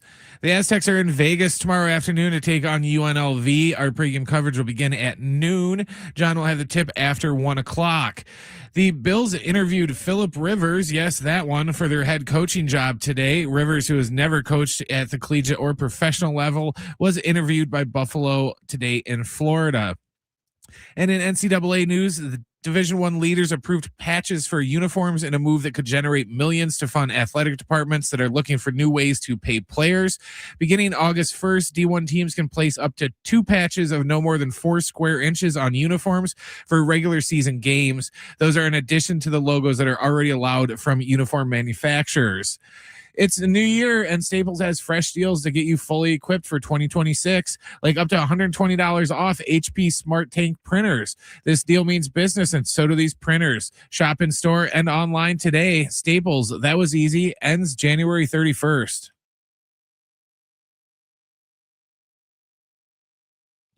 All right, we have Aztec basketball tickets for Wednesday night. We'll give them away in the next 10 minutes. John Schaefer, Brent Sperry, Greg Camarillo in studio at 4, talking championship weekend in the NFL. Mark Zeigler will join us at 4:30. We'll talk about the Aztecs. They're going to be in Vegas tomorrow afternoon taking on UNLV. Couple of things. We'll give away these Aztec tickets in 10 minutes. You know how they talk about in radio, and this is behind the curtain for our listeners to some extent, there's like topics that resonate like in the here and now, but you could never talk about at any other point other than now. Like there's a news cycle. For example, you know, if the Padres were playing the Royals tonight, you would talk about the matchup, but you wouldn't talk about it 3 weeks later. It's not relevant. They played the Royals tonight. And then there's these evergreen topics, which is like, you know, who's on the Mount Rushmore of greatest players in Padres baseball history, Yankees baseball history, Bears football history, so on and so forth. I'll tell you what has turned into an evergreen topic in San Diego for sports talk hosts like myself and listeners to kind of weigh. And somebody mentioned in the chat, and it just reminded me, this AJ Preller contract thing, you could talk about every day because he never signs one. Like, I could form a segment around AJ Preller's future from October 1st, 2025 until potentially October 1st, 2026. It's relevant all those days. Is that the point? Is the point. Like when the season ended last year, one of the biggest talking points for me would be, well, what's the status of the Padres general manager? Well, now that the season's about to begin the next year, I mean, it's not about to begin, but you know, we've turned the calendar to 2026 and pitchers and catchers and players will report in the coming weeks. We still are in limbo when it comes to AJ Preller's future. And nobody has any inkling as to why. We can theorize and speculate, but what is the actual reason as to why AJ Preller and the Padres have not come to terms on an extension? There has to be a reason. It's not happenstance and coincidence. Life doesn't work like that in professional sports with that level of a job. It doesn't. You know, there are people in much lesser positions professionally, whether it's in sports or otherwise, that have a better grasp for their future than the Padres currently have with their general manager. It just doesn't make sense. So, and I've gone down different tangents in past with this as I've tried to like wrap my arms around it.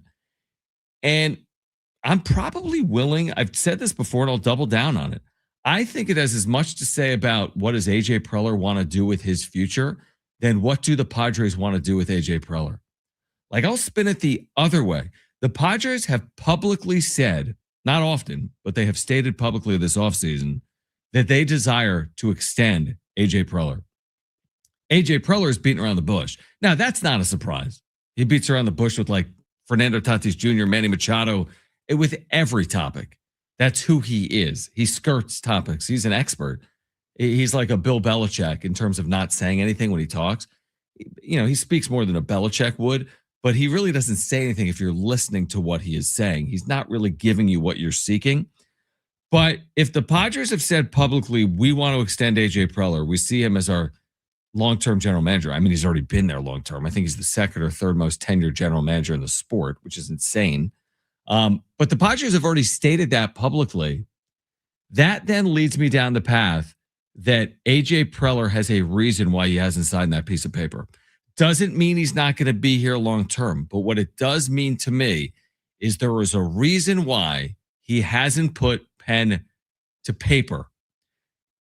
Now, maybe it gets resolved right now. Maybe it's the first topic out of spring training when Jon Zeigler meets with the media. I don't have faith that Jon Zeigler will meet with the media. I don't know if he never has. He's never met with the media. He has spoken publicly, but never in a group setting with the media. So, maybe that's the news that the Padres want to get out there. The good news to start the season. I think it would be seen as a positive considering they've done absolutely nothing this offseason to give Padres fans a lot of reason for optimism. I say that's not fair. I mean, Michael King is a significant signing, and they should be applauded, in my opinion, for it. We'll see what it ultimately means because it's basically a one-year deal. But I need more clarification. I need clarity on AJ Preller's future. I really do.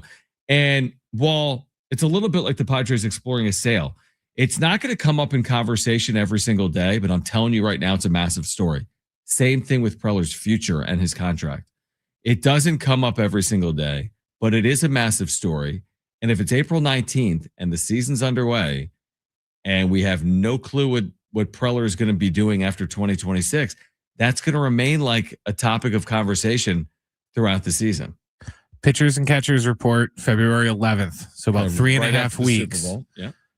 Do you think he's signed by the time they get to spring training? I mean, I would hope. So then they don't have to answer those questions. That's my thing. It's like I would hope you would have resolution, but I do believe that it's like the Padres have put the ball in AJ Preller's court is my guess. What organization in the history of sports, even poorly run ones, and I don't think the Padres are poorly run, but what organization would let something like this linger for months? There are organizations that make wholesale changes to their structure and they do it in 48 hours. They hire coaches and general managers and assistants, and they do it in a very quick, expedited way. And here we have this story that just lingers, which is very anti-professional sports. A lot of things in sports happen quickly. They don't just wait on things. They usually act because you're in a competitive mode. You're competing with these other 29 teams in the sport. So I just go back to maybe the ball's in AJ Preller's court. Maybe he wants to know more about the direction of the organization with the ownership exploring a sale. And maybe he's looking for an off-ramp for a better opportunity at the end of 2026. I almost feel like the ball has to be in AJ's court just because, or that they're waiting on him because what advantage would the Padres as an organization have to just put this off for as long as they are and just to go that long? Why would you do it? Yeah, it just doesn't make any sense. You're going to let him sign Michael King to a $75 million deal. You're going to let him trade away Leo DeVries. Yeah, he's going to say, he'll walk. From AJ's perspective, it makes sense from his side, but from their side, it's just like, I don't see what you would gain from it. Well, and again, it's like a lot of things in business, I think we understand is about leverage. And sometimes an employee has leverage in a situation.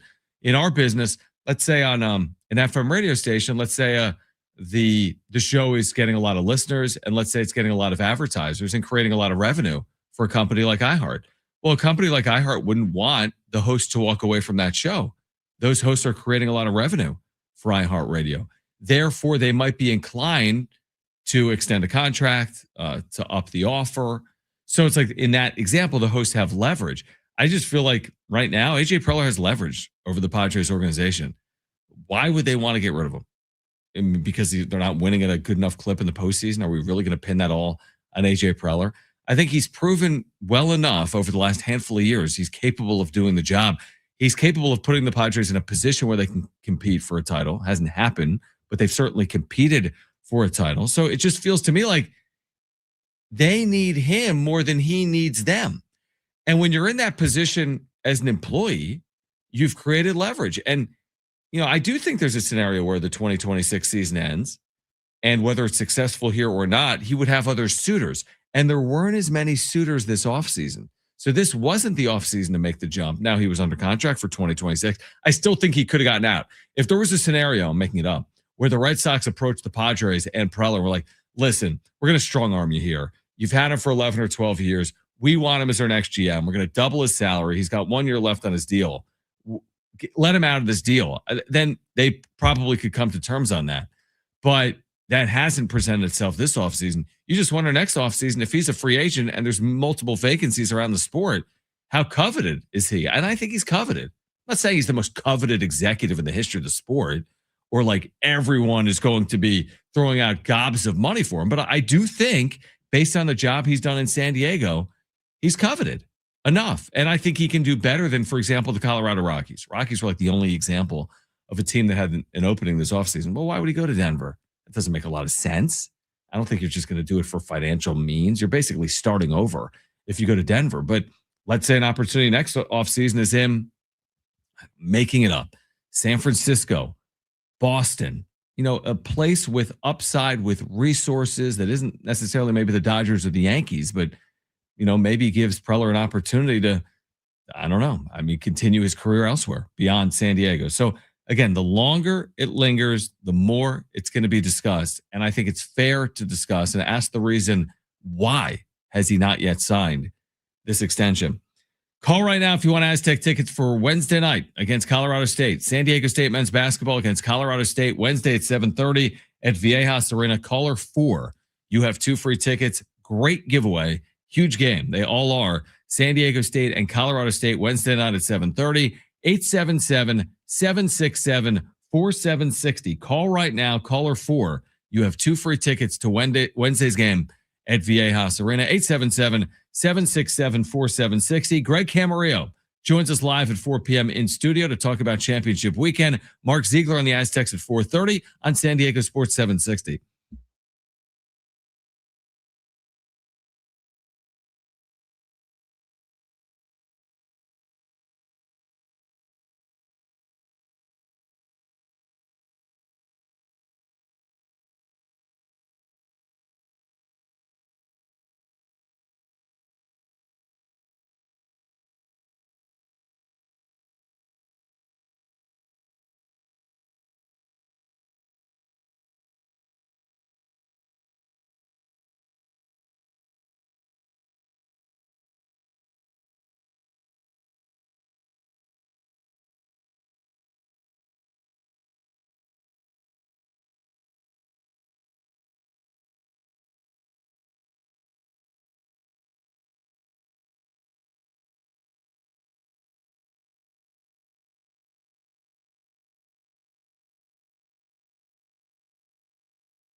All right, back with you. Greg Camarillo, Football Night in San Diego, former NFL receiver. He's going to join us in studio coming up in just over 10 minutes. Mark Zeigler on the show at 4:30.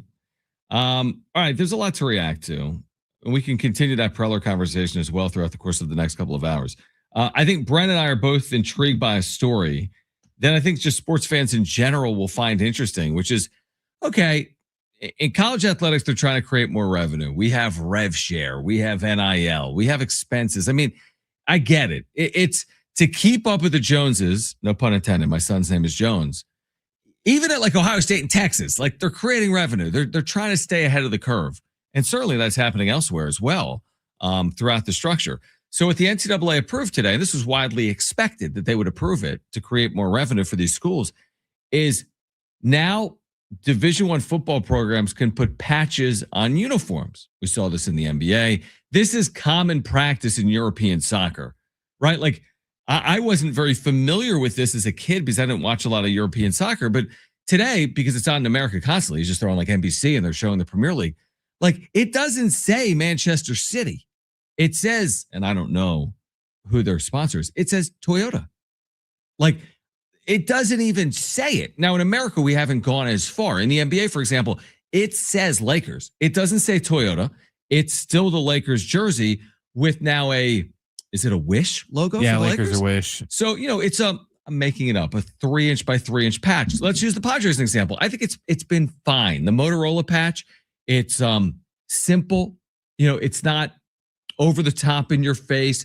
I don't think it's changed the way we consume Padres baseball by and large. Do the Yankees have a patch yet on their uniform? I'm curious just because it's so, iconic, I guess, in the sport. And I could see some pushback with the New York Yankees. I even think the Yankees do, truthfully, because it could create so much revenue, like tens of millions of dollars to put a patch on the Yankees uniform. Brent's looking that up. But what happened today is the NCAA is now allowing college football teams, whether it's San Diego State or Ohio State, Boise State, or, Texas, you can now put, listen to this, not one patch on your uniform, but 2. So I never considered multiple patches on uniforms. Again, I think we're all okay with the idea of the Lakers have a small, 2x2 or 3x3 logo. The Padres have on their sleeve a Motorola patch, a couple of inches by a couple of inches. Do the Yankees have it? They have Star Insurance. I've seen that. Yes. And it's in that navy. It kind of fits in. It's not, it's navy, over the top. And I think by and large, that's what these teams have done. I think there's some rule restrictions on colors. Like the Lakers, for example, can't wear purple and gold. I'm making this up. And then put a red patch in their jersey. I think there's been some restrictions, but that's not my point. I'm completely okay with the idea of, let's use San Diego State as the example. They played Snapdragon Stadium. A Snapdragon logo, I think, is more than appropriate. It creates revenue. It makes sense for Snapdragon. They're locally based in Southern California here in San Diego. It makes a lot of sense. And if it's not Snapdragon, name another San Diego institution or a national company, Toyota. Makes sense. But I hadn't considered the idea of 2.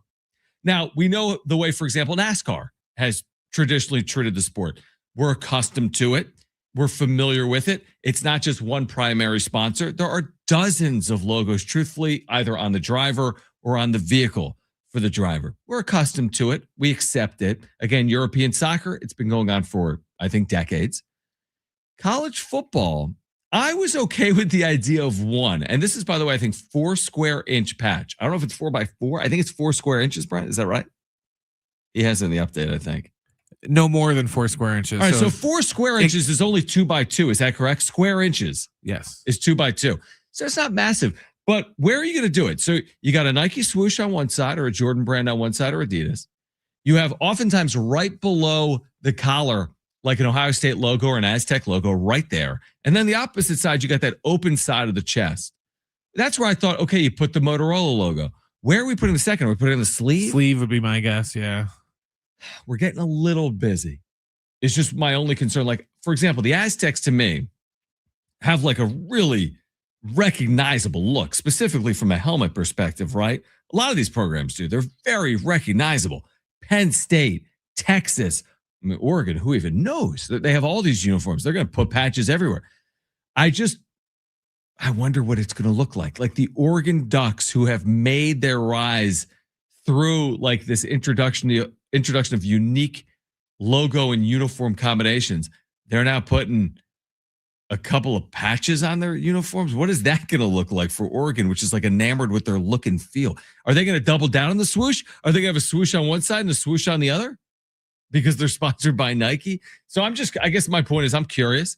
And what is it going to look like in college basketball? This has been approved right now for college football, right? Yeah. What if you put 2 patches on a basketball uniform? There are no sleeves. So again, I probably would have started at 1. If that creates $5 million of revenue per year for Ohio State, and they want to create 10, maybe I go to 2 in the future. But I don't know, man. Watching Ohio State with multiple logos on their uniform, it'll be interesting to watch next season. I think 2 is doable. Okay. Because I think it's going to be similar to when they play in a bowl game. You know, if they play in the Rose Bowl, they're going to put the Rose Bowl patch on the one shoulder. So, and they said this is just for regular season, so they didn't count bowl games. So they're already saying that when you get to the bowl game, we got to have that space for the bowl patch. Yep. So the one patch will be replaced where the bowl patch would go. And I said, I think the second one would either be on the sleeve or the opposite. You brought up how like Ohio State, some of them have like just under the thing on right collar. under like the collar. Yeah. Do the back. Yeah, I can see that because they could put it on the back. Would be above featured, the nameplate. It would be exactly. It'd be featured prominently. Because it says that they can have no more than 4 square inches. So maybe Nike or one of the Adidas, whoever the uniform provider would just go, well, we don't have to make it 4. If it looks better and we can, 3 square inches. Yes, we can do it smaller just so it fits. Yeah. High definition. They don't have to be massive. He's on television with those close-up shots.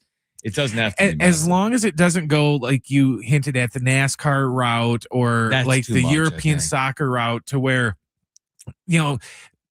I remember when, I'd come in here when J-Riff worked in here and did Darren's show and they'd have like European soccer on and like he would laugh because I'd guess who was playing. It's hard to know if you don't, because they don't have the name of the city or even the team name on the jersey because it's just like Emirates and it's absolutely. like all corporate sponsors. WNBA is like that too, to where a lot of their jerseys, they don't have the name of the team or anything. It just has like the corporate sponsor. So as long as we don't turn into NASCAR to where it's like, 50 patches and you can't discuss the team without calling them, the Walmart Red Bull energy drink, Nike, iHeartMedia, Ford. And you do the coaching interviews. And as they talk, they're talking about first of all, we want to thank Emirates for their longtime support of Ohio State University. Yeah. It's interesting. Again, I'm not vehemently opposed. There's a lot of other things going on, specifically in the college space that could get you more up in arms. If this is if San Diego State, and I'm making this number up, I'm using round numbers. This is a big number I'm throwing out. If San Diego State were to create $2 or $3 million in revenue by putting patches on their football uniforms, and a portion of that went to rev share, and that allowed them to keep their quarterback for another season or keep their edge rusher, I'm supportive of that. Like I think that's beneficial for the student athletes. It's beneficial for the university if they're keeping some of that revenue as well. I always go back to your point, to what end? There's some really iconic looks in the sport, in all sports. And you would hate to get rid of all of that. Again, the classic example would be, this would be outside of football. Like, if the New York Yankees all of a sudden one day got rid of New York or Yankees on their jersey and just put Motorola, that's a shocking moment. If that were to actually happen for them to create revenue, that's where I go to the old, to what end? I get money matters. Money rules the world. It makes these sports go, but to what end sometimes? All right, Greg Camarillo in studio. I think he's outside right now with his family. I'm going to go let Greg in. Greg Camarillo, former NFL wide receiver, football night in San Diego on NBC 7. He's going to join us in studio live coming up next right here on San Diego Sports 760.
This report is sponsored by eBay. San Diego State is on the road in Vegas tomorrow afternoon to take on UNLV. Our pregame coverage with Fletch starts at noon. John will have the tip after 1. In NFL news, the Bills interviewed Philip Rivers today for their head coaching vacancy. Rivers, who has never coached at the collegiate or professional level, was interviewed by the Bills today in Florida. In NCAA news, Division I leaders approved patches for uniforms in a move that could generate millions to fund athletic departments that are looking for new ways to pay players. Beginning August 1st, D1 teams can place up to 2 patches of no more than 4 square inches on their uniforms for regular season games. Imagine what you can find on eBay, like a rare hologram trading card that you've become totally obsessed with. Shiny like the designer handbag of your dreams. eBay has it. They even have the perfect parts that will fit your car. Millions of finds, each with a story. eBay.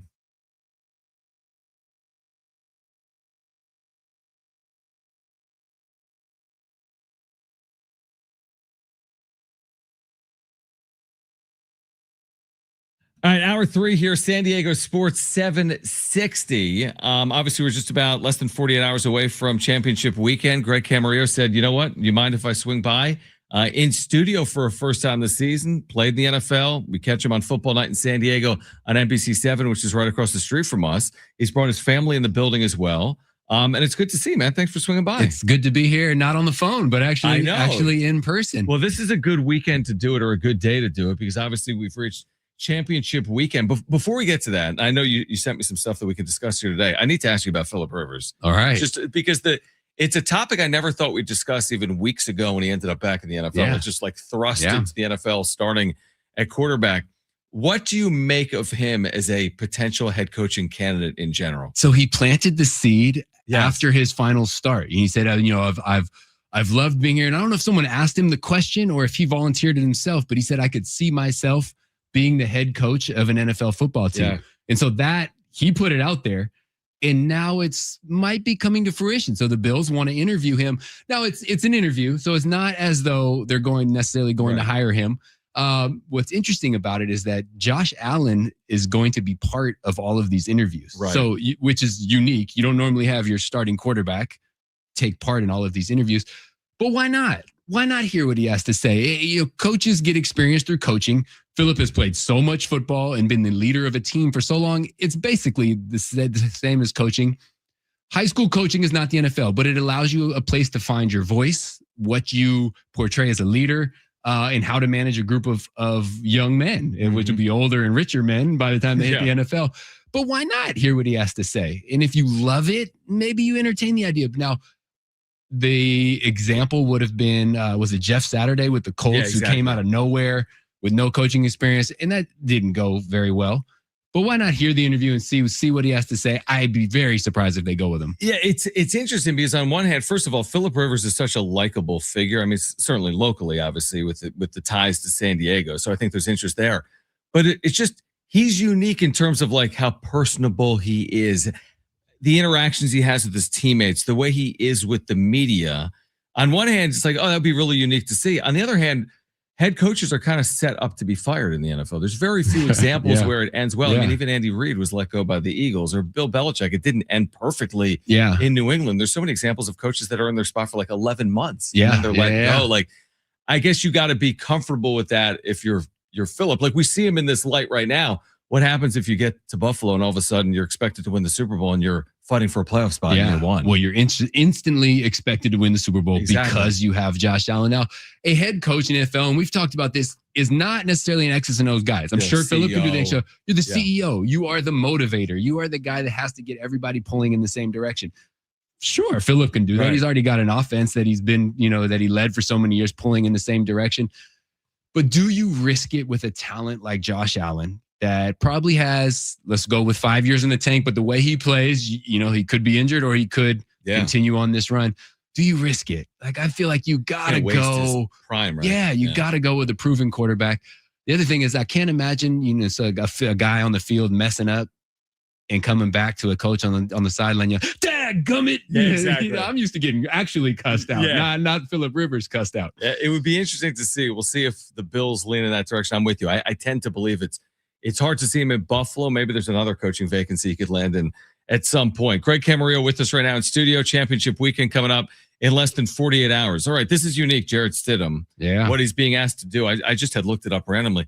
He hasn't thrown a pass in the NFL since the 2023 season. Oof. In what other sport is there even an example of that? It's like you can be a backup running back, but you get on the field. You can be a backup edge rusher, you get on the field. In baseball, relievers pitch or number 5 starters still pitch. Jarrett Stidham has not appeared in a game since 2023.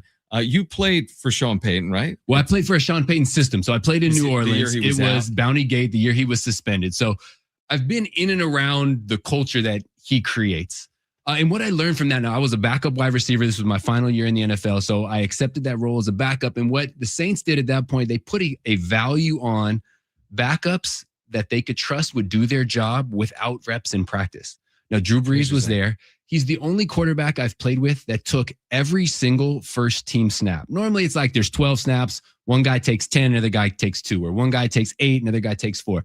Drew Brees did not allow a backup quarterback to take any snaps because he wanted to be as prepared as possible.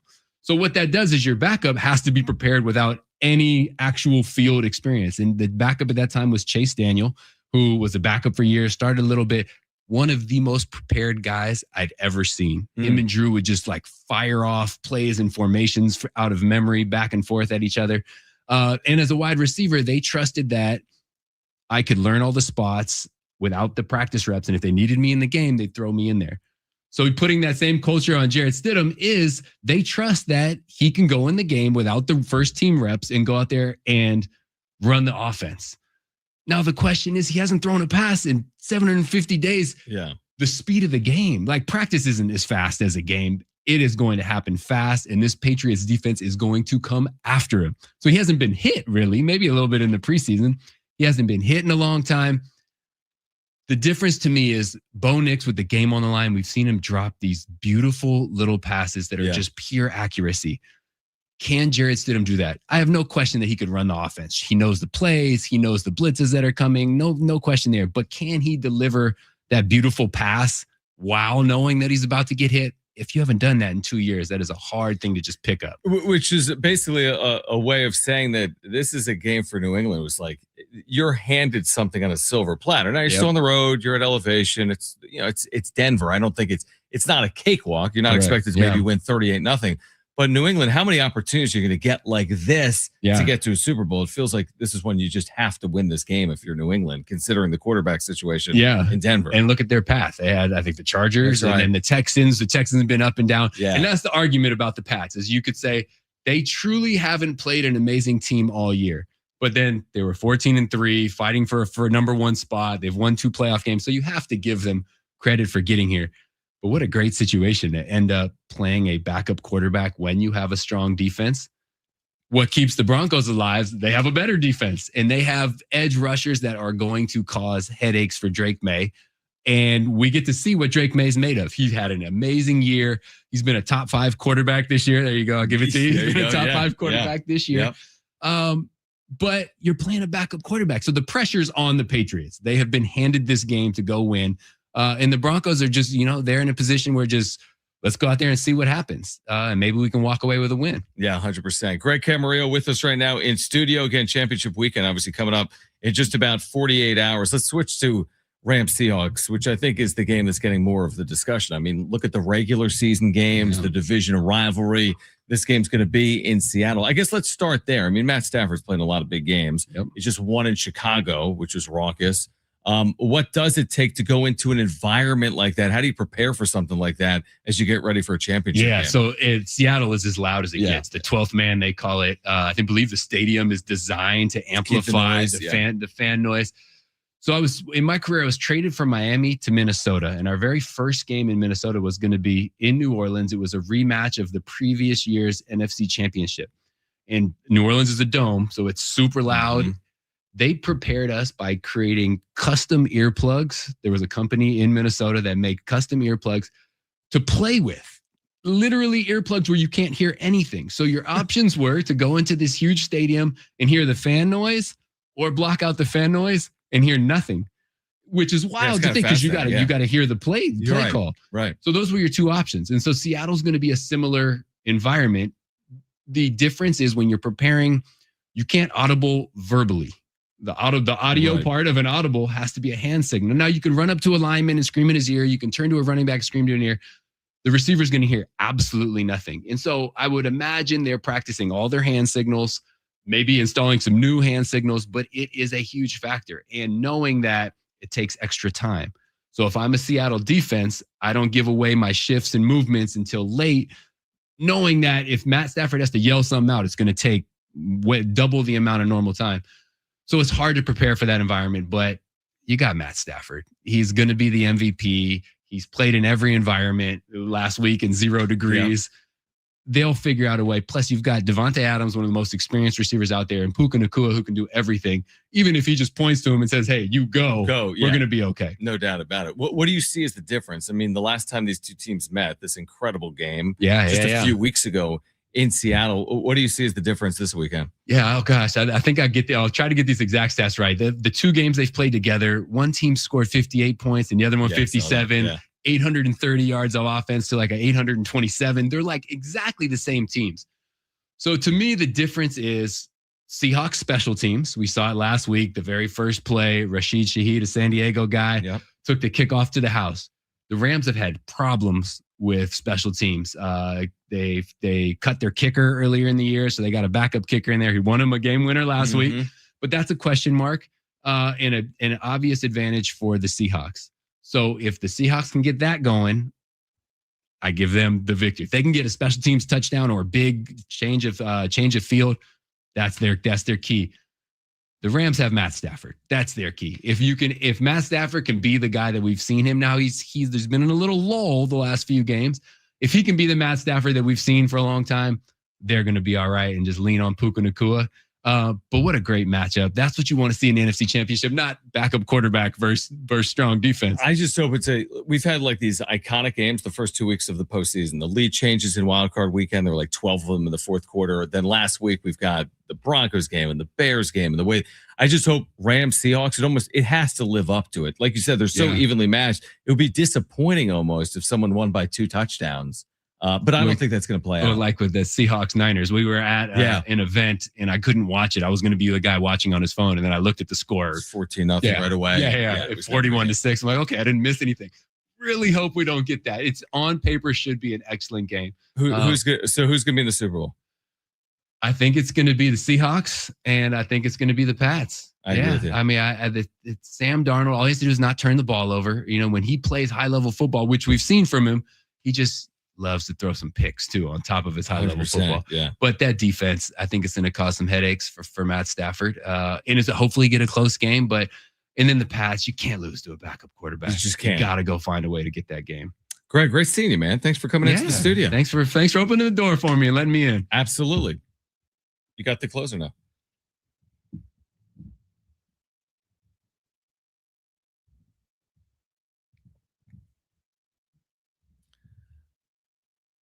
All right, more on this week in the NFL on the other side. Plus, Mark Zeigler from the UT on the Aztecs game tomorrow in Vegas against UNLV. Is it a must-win game for San Diego State? He'll join us live at 4:30. This is San Diego Sports 760. We're live on the iHeartRadio app.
All right, Mark Zeigler is going to join us coming up in about 10 minutes. Aztecs will be in Vegas, Sin City, tomorrow at 1, taking on UNLV. And after losing the other day in Phoenix to Grand Canyon, does this become a game that they just got to have? And I think the short answer is yes.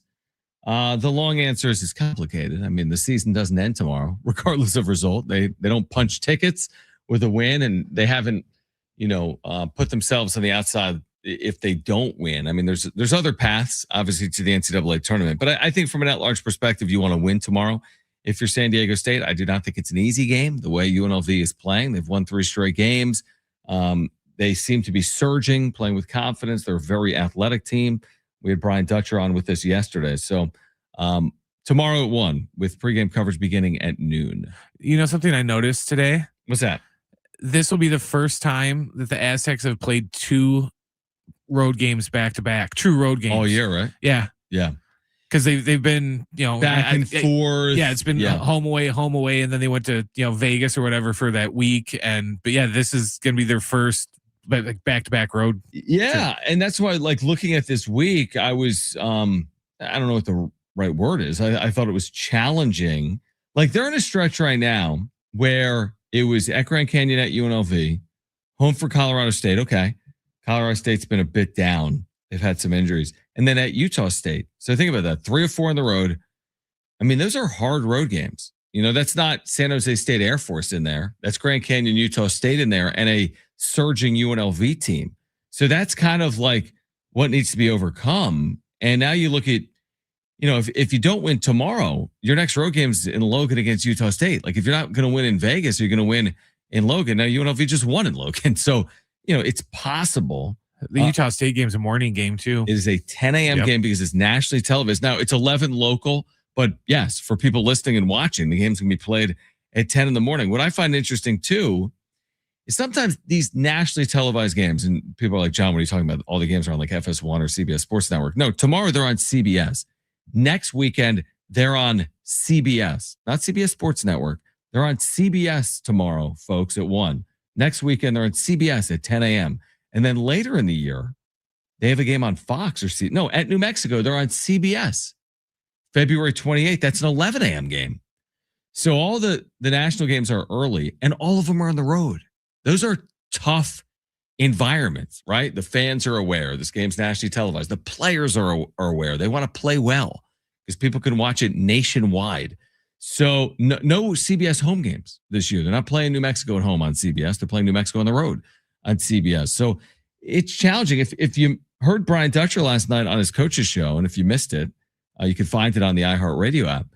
He said off the Grand Canyon loss, and I kind of made this point post-game a couple of nights ago. He said, the problem with losing that game and having that whistle, he didn't say this, but I'll say what I was saying, is that this league is good. This league might beat itself up, which takes away the chances maybe to get, 2, 3 or more teams in the NCAA tournament. It's a really good league, but you don't want a lot of teams to take on water, so to speak. You don't want all the teams to be 14-6. Sometimes it's beneficial when a couple of teams separate themselves and they're 16-4 or 17-3. I don't know if that's going to be the case this year. I think it's going to be very hard for any team to do that. There's only one team right now with 1 loss, and it's San Diego State. Everyone else has 2 losses or more. So is anyone going to navigate the entire league by losing 3 or fewer games, or even 4 or fewer games? So again, it's on San Diego State to take care of business tomorrow on the road against a team that's playing with confidence and has really good athletes and seemingly is playing some of their best basketball of the year. And it's on the Aztecs to have the short memory and bounce back from a game that was, winnable. It was right there for the taking on Wednesday night. And if not for a very arguable officiating call with 1.8 seconds left, the Aztecs would have won the game if not for that call with 1.8 seconds left. So again, it's January. They're not going to punch a ticket tomorrow. They're not going to be completely outside the field tomorrow with a bad result. It's one of those games that over the course of a long year is probably one you want to win if you're the Aztecs. We'll see if they can take care of that. Now, Mark Zeigler today, and he's going to join us on the other side, had some interesting reporting. Now, it was previously reported that, I don't know if we talked about it or not, the Aztecs and UNLV are going to continue their series for the next 2 years. Mark wrote that today in the UT. I think it had previously been out there from John Rothstein. They're going to play home and home. So the Aztecs are going to the Pac-12. UNLV is staying in the Mountain West. next year per Mark, UNLV is coming to Viejas. So first of all, they're meeting twice this year, tomorrow in Vegas, coming up later in the year at Viejas. Now, next year, they're going to meet once in the non-conference at Viejas, and the year after that, San Diego State will play at UNLV in the non-conference. What's going to happen in the future is the Aztecs have fewer conference games, which means more non-conference games. Right now, they're playing 20 conference games. Next year, they're only going to play 16. There's only 8 other teams in the new Pac-12. So you'll play 8 of those teams twice. But they'll have at least 4 more non-conference games. It might be more than that because the NCAA, I think, is actually adding games to the Division I schedule next year. I think they're adding 1 game. So you're going to play like 15, 16 games out of conference. So Aztecs have a lot of scheduling work to do in the non-conference. One of those games reportedly is going to be UNLV. What Mark wrote about also today is the idea that the Aztecs play Grand Canyon moving forward. Because Brian Dutcher has said that he is willing to consider playing Grand Canyon if they have good metrics. They're playing right now in the Mountain West. They may play next year potentially in a home-and-home series, whether it's in Phoenix or San Diego. So we'll keep our eye on that. But Mark's going to join us on the other side. We'll talk about what played out Wednesday, the importance of tomorrow, again, for the Aztecs in UNLV against the Rebels. We can talk some, again, Pac-12 Mountain West, what it means moving forward for next season and beyond. But Mark Zeigler is going to join us on the other side. We are here until 6. This is San Diego Sports 760. We're live on the iHeartRadio app.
This report is sponsored by eBay.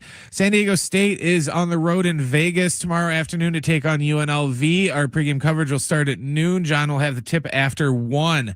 The Bills interviewed Phillip Rivers for their head coaching vacancy today. Rivers has no coaching experience at the collegiate or professional level, but was interviewed by the Bills in Florida today.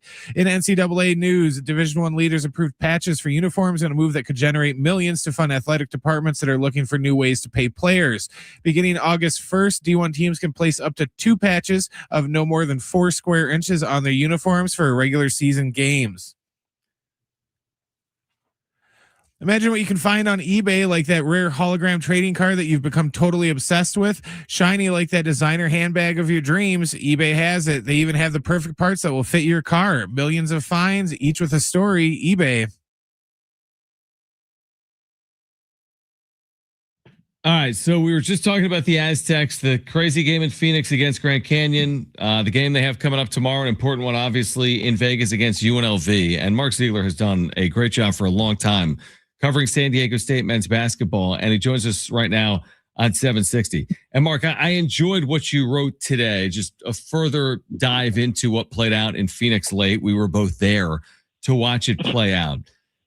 It's subjective what I'm going to ask you. And we had this really good officiating crew, a veteran group that has called officiated tons of games in the NCAA tournament, national championships, and Final Fours.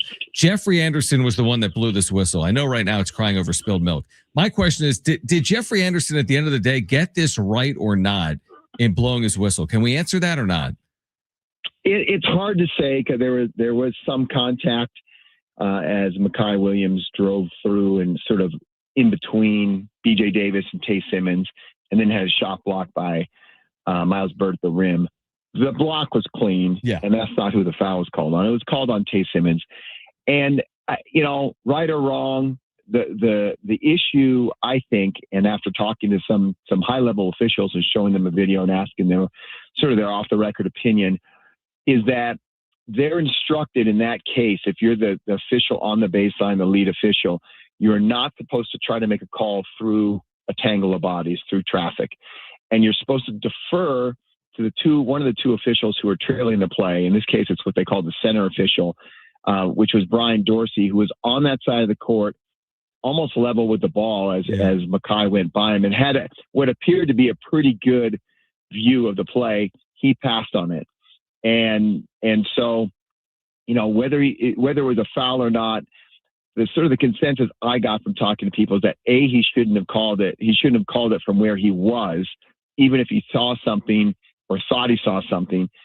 And B, probably the best case in that, because there wasn't anything really egregious, is just to let it go and let them play. All right, so Mark Zeigler from the UT with us right now on San Diego Sports 760. We understand. I mean, this is basketball. There's a lot of close games. Sometimes you're going to benefit from a whistle. Other times it's going to go against you. Now, one thing that was instituted in college basketball this year is a version of replay. Now, only certain calls are reviewable, and that does not include foul calls, which are reviewable in the NBA. Do you think we're heading down a path where college basketball considers making foul calls reviewable as they are right now in professional basketball? I don't think so, just because, look, there's 360 odd Division I teams. Yeah. And the quality of the broadcast is just not there. And even you see it this year with San Diego State, CBS Sports is one level, Fox Sport 1 is sometimes a little bit different. And then you drop down into the stream games, the Mountain West Network, or a local affiliate doing the games, and the quality and the number of cameras and the angles are all different. And so I just think it's really, really hard to, in the NBA, it's standard. Yeah. Everything is the same. And they play 82 games a year, 41 games in each building.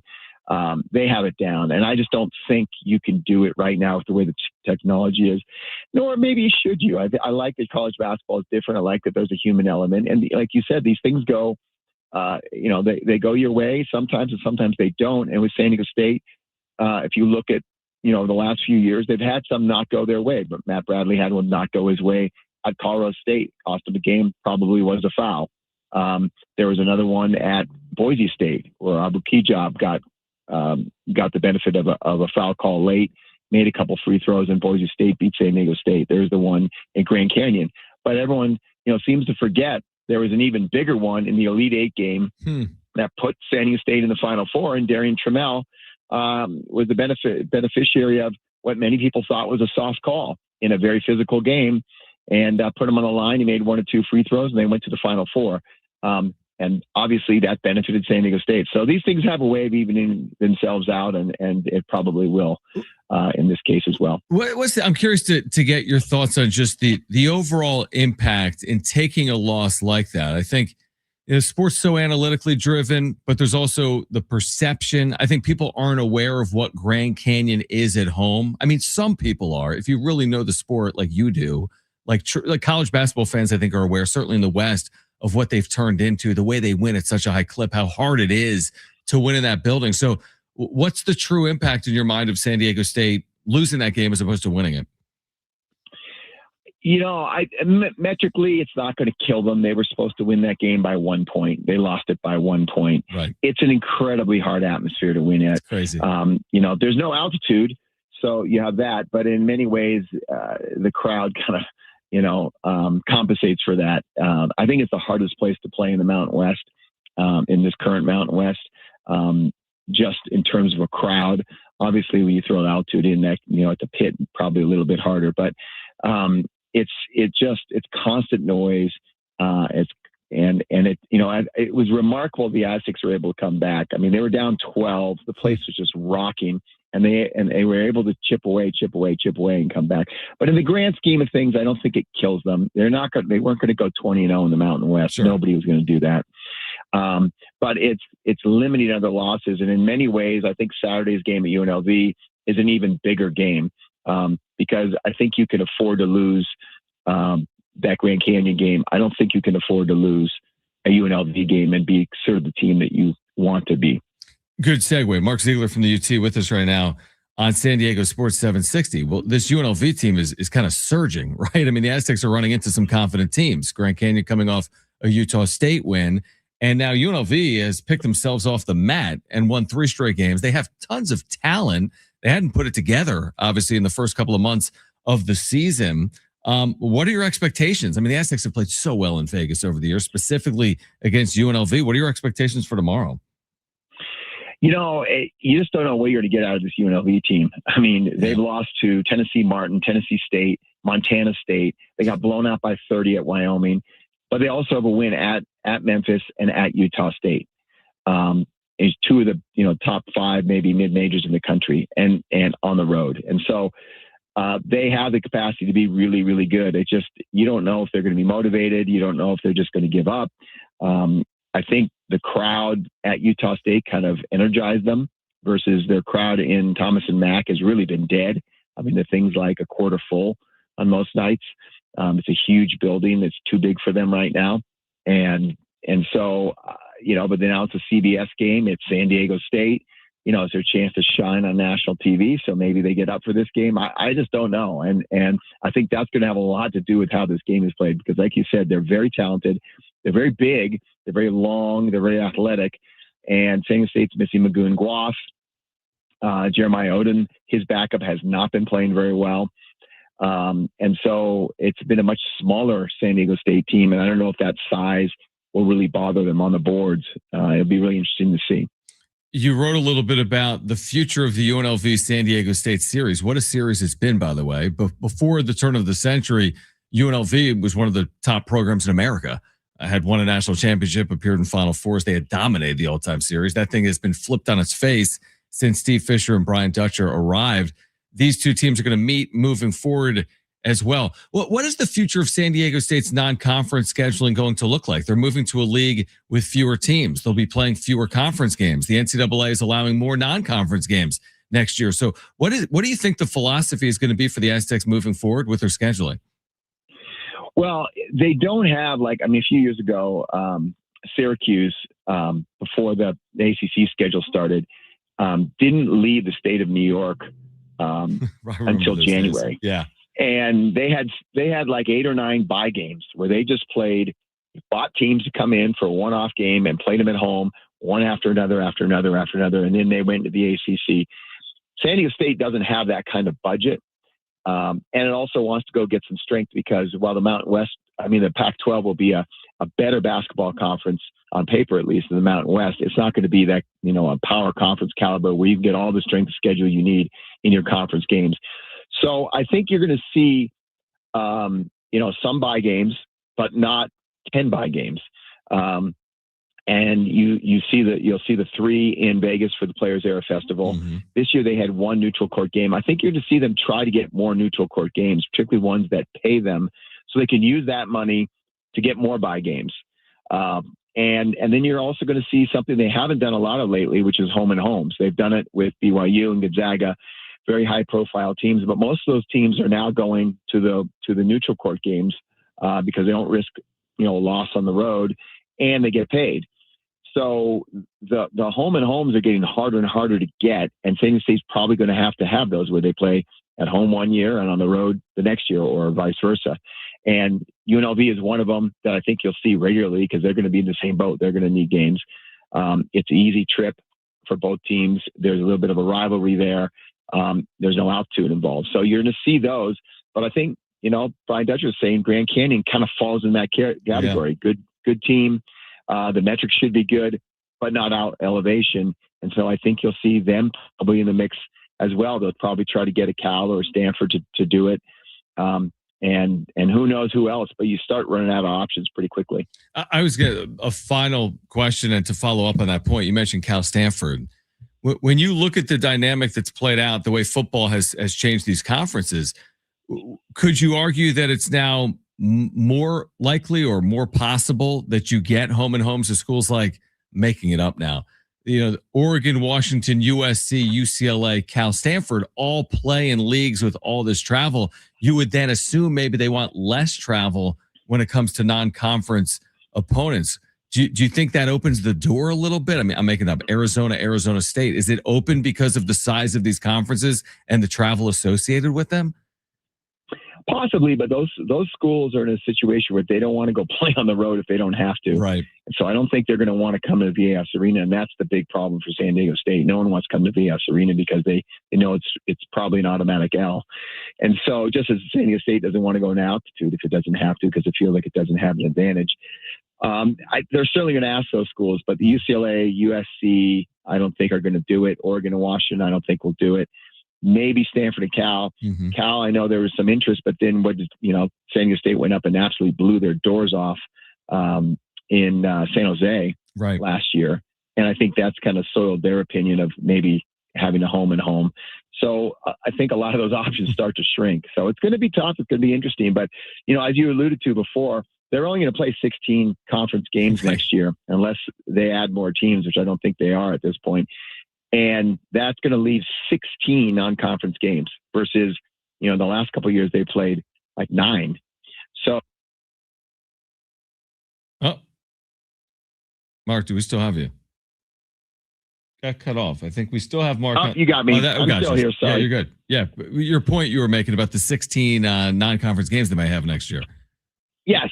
And they're, it's just going to be harder and harder to find teams willing to play you and fill that out. So Matt Soria, who does their schedule, is going to have his work cut out for him. Yeah, no doubt. He's going to have a busy offseason once it starts for the Aztecs. Mark, appreciate it. Safe travels, and I'll see you in Las Vegas tomorrow afternoon.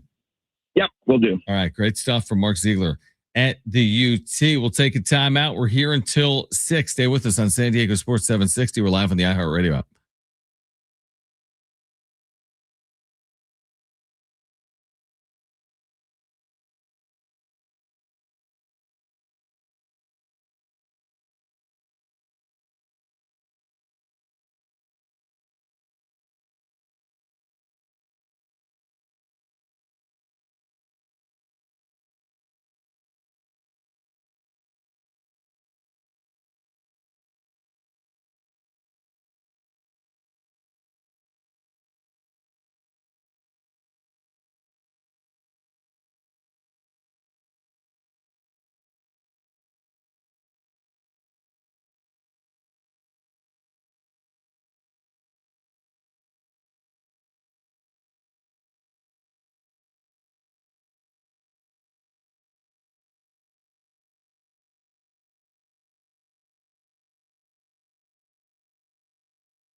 All right.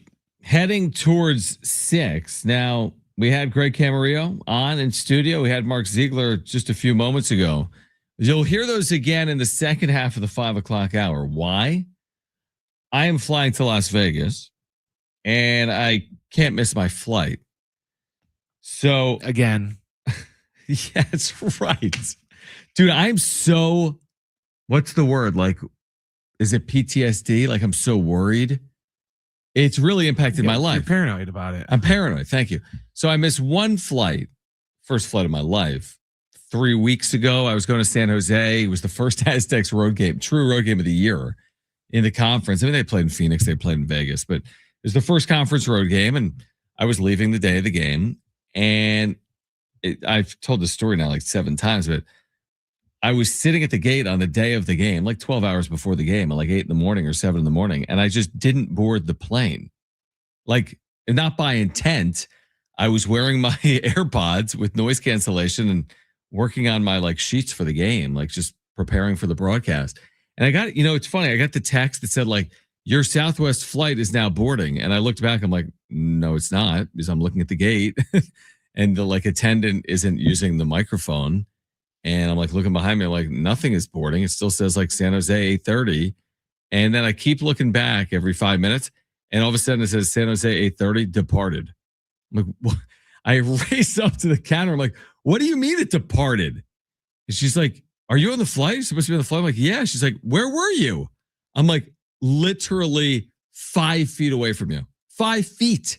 That's how close I was. As close as I am right now to Brent is how far I was from her, 7 feet or something. And she's like, yeah. She's like, I'll rebook you on the next flight, which is only it's only 2 hours. But after that, I'm like, how did that happen? It was very embarrassing.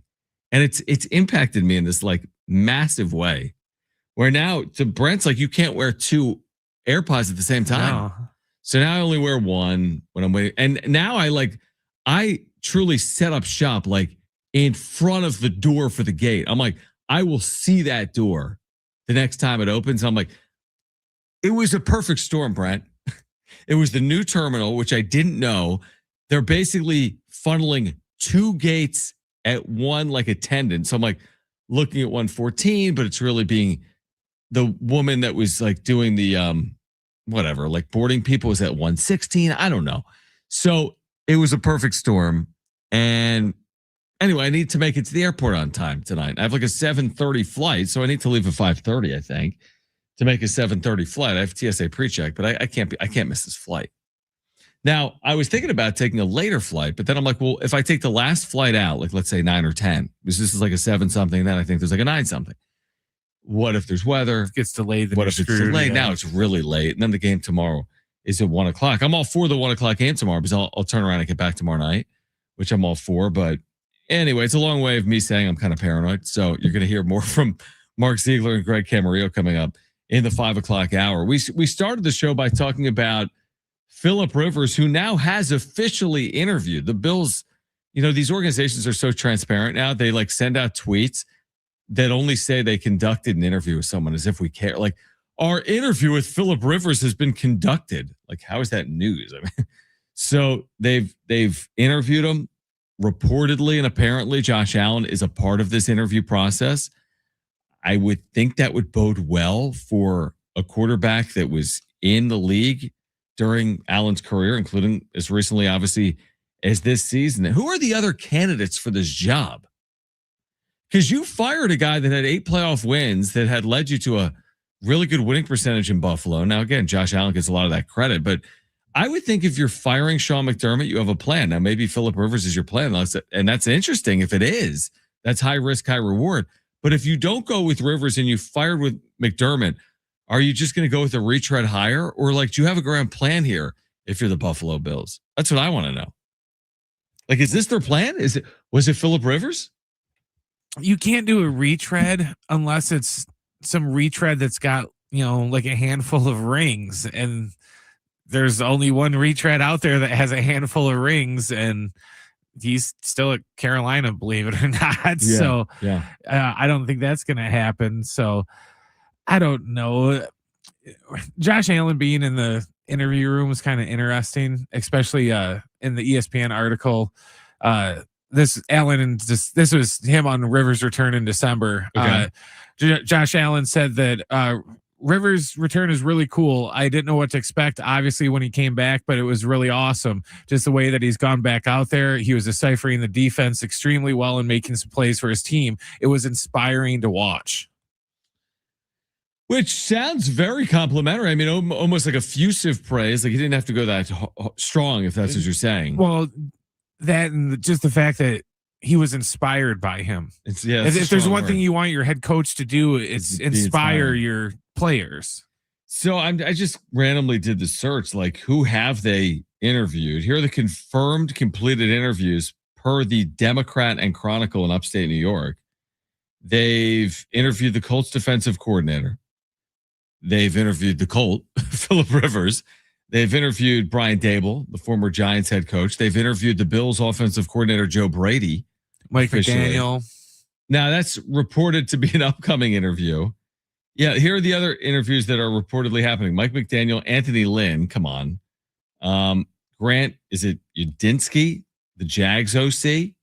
And Anthony Weaver, the Dolphins defensive coordinator. I mean, from this group, I mean, what are we really working with here?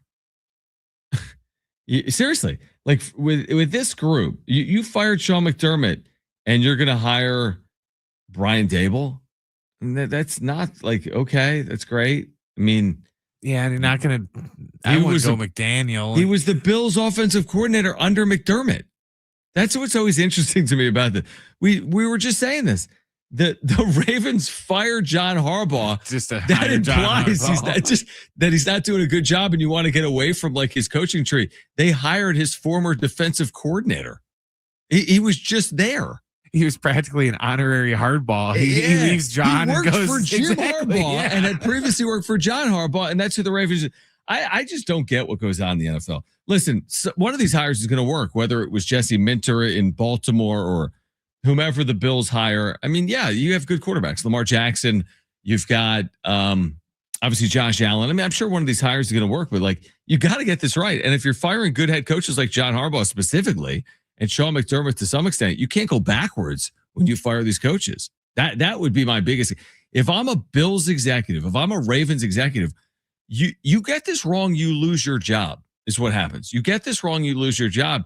You have to get it right. And getting it right in Buffalo and Baltimore means reaching Super Bowls, certainly championship games, if not Super Bowls. All right. If you missed, again, Mark Zeigler, you'll hear that in the 5 o'clock hour. If you missed Greg Camarillo on championship weekend, you'll hear that as well coming up in the 5 o'clock hour. So we're here until 6, one more hour. I'll be leaving for Vegas tonight. Aztecs and Rebels coming up tomorrow night. We do want to remind you that San Diego Sports 760 has 13 chances to win $1,000 every weekday. It's the bonus bucks giveaway. That's every hour, 6 a.m. through 6 p.m. You can listen for the keyword, then enter it at sportssd.com. And your next chance to win $1,000 is coming up in 5 minutes at 5 p.m. All right, much more on the other side. This is San Diego Sports 760. We're live on the iHeartRadio app.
This report is sponsored by Anderson Plumbing, Heating, and Air.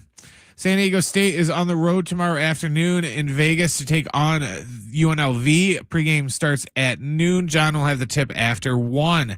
The Bills interviewed Phillip Rivers today for their head coaching job. Rivers, who has never coached at the collegiate or professional level, was interviewed by the Bills today in Florida. And in NCAA news, Division I leaders approved patches for uniforms in a move that could generate millions to fund athletic departments that are looking for new ways to pay players. Beginning August 1st, D1 teams can place up to 2 patches with no more than 4 inches on each So it's 2 patches of no more than 4 square inches on their uniforms for regular season games. Those are in addition to the logos that are already allowed on the uniform by their manufacturers. Choosing the right home service company isn't just about fixing what's broken. It's about trusting who's in your home. That's why homeowners count on Anderson for friendly professional service that keeps everything running right. Visit AndersonPHA.com.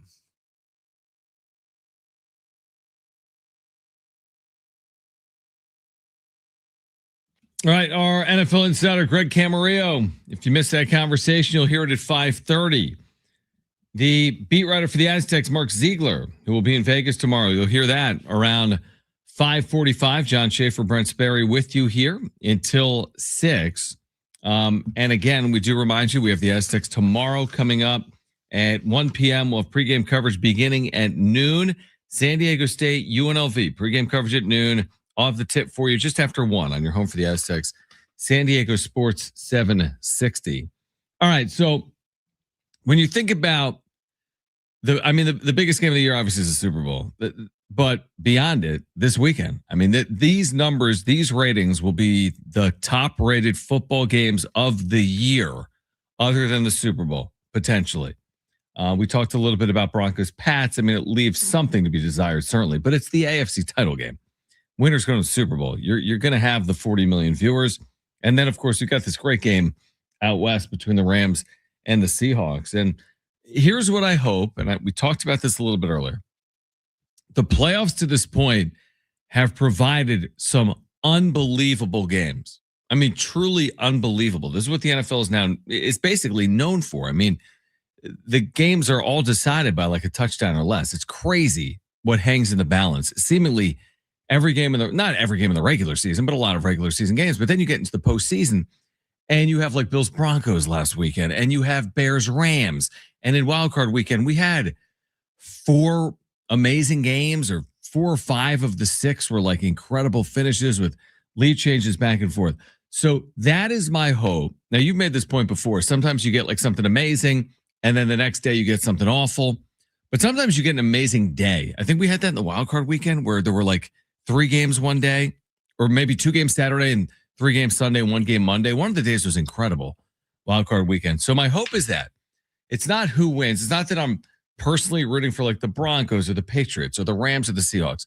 My hope for football fans, because this is the second most watched Sunday of the year to Super Bowl Sunday. My hope, Brent, is we get incredible games that have maybe improbable finishes, whether it's Patriots, Broncos. I don't know if I'm expecting that or not.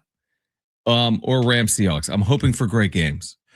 I'm wondering, ratings wise, I think the Bo Nix thing is going to really hurt the Broncos Patriots game, just from an excitement standpoint. I agree with that. I think it's going to be a case of people aren't going to, be tuning in right away at 1 or whatever time they start. It's going to be one of those things where about, 20 minutes into it, they're going to be checking their phone to see what the score is. And then they're going to gauge what time they turn the game on by, how it's kind of playing out. But ratings wise, it's going to take a lot for them to beat last week. That Bears Rams game, it was like the highest rated like divisional game ever. Yeah. At its peak, it had 52.6 million people. Yeah, how? That's watching amazing. It. Yeah. And its average viewership was like 45.4 million. So it's going to take a lot to top that. Yeah, no, I would completely agree with that. It's going to take a crazy amount. Well, I say that. I'm curious to see the disparity between the AFC title game and the NFC title game, because I think we all believe the NFC title game is the more intriguing matchup. We don't know if it plays out that way. Patriots Broncos could be crazy, could have some crazy finish. But two things work in the advantage of the NFC. It's the second game. That to me is a huge advantage. There should be more viewers later in the day than earlier. And secondly, it's a much better matchup with the star power of like a Matt Stafford, for example, and the coaches. And Sam Darnold, can he get to a Super Bowl? And they played some classics in the regular season. So listen, I think when you think about there's 4 possible Super Bowl matchups right now. You've got Broncos, Rams, or Broncos, Seahawks. And then you have Patriots, Rams, or Patriots, Seahawks, right? So that's 4 matchups. What do you, again, I think what people are going to root to see is the Patriots, because otherwise the Broncos are going to have Jarrett Stidham in a quarterback. So yes, the Patriots have been to a million Super Bowls, although it's been a minute. But they've got a little bit of star power, and they're the Patriots, and they have their starting quarterback. So I think executives and honestly football fans probably want New England. And then Seahawks, Rams, I could make the argument either way, because the Seahawks haven't, Sam Darnold hasn't won a Super Bowl. The Seahawks have won a Super Bowl, obviously. And then the Rams in recent history won with Matt Stafford. So I probably would prefer to see Seattle, a little bit newer blood than LA. So I think my matchup that I'd prefer seeing is Seattle against New England.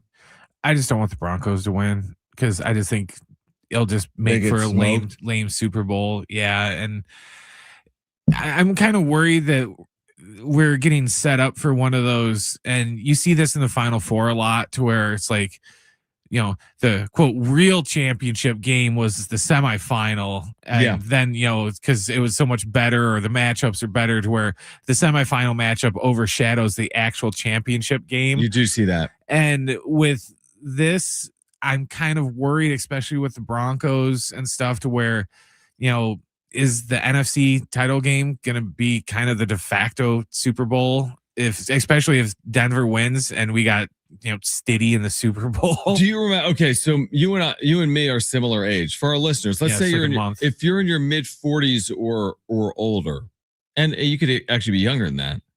Yeah, but by and large, if you're in your 40s or older, you'll remember the era that me and Brent grew up with, which was terrible games, dominant teams. I'm talking about, I remember the Cowboys smoked Buffalo a couple of times. The Niners, what they did to the Chargers. There were so many examples. Like San Francisco over Denver, 55-10. The Redskins at the time over Denver, 42-10. Bears over the Patriots. Bears, Patriots. Giants, Broncos was not close. Niners, Dolphins.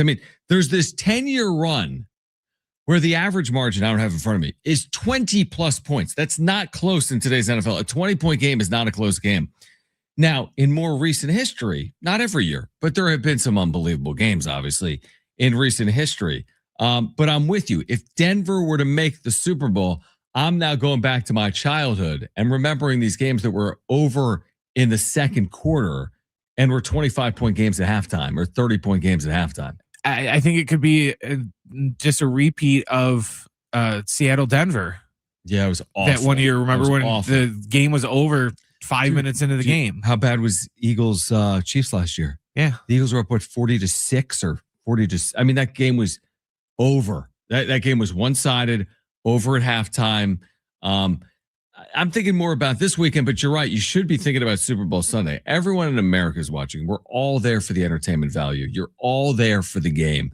Storylines, commercials, entertainment, halftime. You are there. You're dialed in. You have your food. You're ready to consume it. You want something good. I thought going into Philadelphia, Kansas City last year, I was expecting something great. We didn't get it. So you never truly know. The recent games, though, you think about when the Chiefs beat the Niners in overtime, when the Chiefs beat the Eagles 38-35 the year before it. Rams over the Bengals is a good Super Bowl. There have been some really good games. Even the one the Falcons pissed away. That was ridiculous. Tom Brady came back. There have been some bad ones, dude. James White was robbed from the MVP. During COVID, Brady over Kansas City 31-9 was awful. Remember the New England LA Ram game? It was 13-3 Patriots. That game was awful. So I guess what I'm hoping for football fans, because it has been a really good postseason, is give me great championship games. Give me a great Super Bowl. I tend to agree with you. How are we getting a great Super Bowl if Denver is in it? Man, Denver, Seattle, by the way, with those defenses, that could be like a 13-3 game also. Well, and I joked about it earlier in the week that the NFL's like nightmare right now is Denver advances and then Seattle advances, but Darnold like hurts his oblique. Yeah, hurts his oblique even worse where he can't play. So then the biggest game of the year, and we got two backups that didn't even throw, 30 passes this season are in the starting the biggest games of the year. Now, again, it's a yes and no because I said yesterday, and I think you agreed, like at the end of the day, you can throw two teams in the Super Bowl. It's the Super Bowl. Oh, yeah, they're going to watch it anyway. By and large, people are going to be there. It doesn't have to be your team. This has been proven time and time again. Now, I think when you get like iconic franchises, like when it's a perfect storm, maybe that'll, goose the number higher. But at the end of the day, there's 100 million people plus, obviously, in the country that are watching this game. For me, I don't care. It's the Super Bowl. I'm watching. I don't care if it's Jacksonville. I don't care if it's whomever. And I think most of our listeners, basically all of our listeners are there. It just doesn't matter. Well, the Super Bowl ratings is a lot kind of like the Olympics and in a certain way like the World Cup, to where people that don't necessarily care about soccer, they'll tune in and watch the World Cup. Yes. And people that, might not necessarily be into football, they're going to go to Super Bowl parties and they're going to watch the game, even if it's for the commercials or whatever. So you're going to get that huge ratings boost just from the people that aren't there the other, 20 weeks out of the season. Absolutely. Yeah, no, that's exactly what's happening. I mean, listen, we'll be watching. I'm rooting for, I'm rooting for the Patriots to play either the Seahawks or the Rams. I don't. The thing is, though, the one thing I would say about rooting for New England is I don't really like rooting for New England. It's like it feels like Boston's won a lot in life. That do we already need another Patriots era? Like I could have gone a generation without the Patriots appearing in a Super Bowl, and here they are, seemingly not that long after their last Super Bowl back in it. I don't know. It doesn't really bother me because the hoodie's not there anymore. It's a whole new. Brady's not there anymore, and so it's whole new regime. It'd be one thing if it was even just Belichick was there again. It's like, oh god, now Belichick's back in the Super Bowl, but it's all new people who haven't been there long enough to annoy everybody. Or we didn't have any inflate gate or deflate gate or dudes hiding up in the rafters taping practice. The new administration, the regime hasn't had any of that. So I think most of the national hate is just generic hate for the old Patriots, not so much for this incarnation of the Patriots. I think it's a good point. No, I would agree with that. All right, coming up at 5:30. Again, if you missed our conversation earlier with Greg Camarillo, you're going to hear that. And Mark Zeigler at 5:45 on San Diego Sports 760. We're live on the iHeartRadio app.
acting this is a good question. Apologize if you're watching on YouTube. We were doing something between at the break.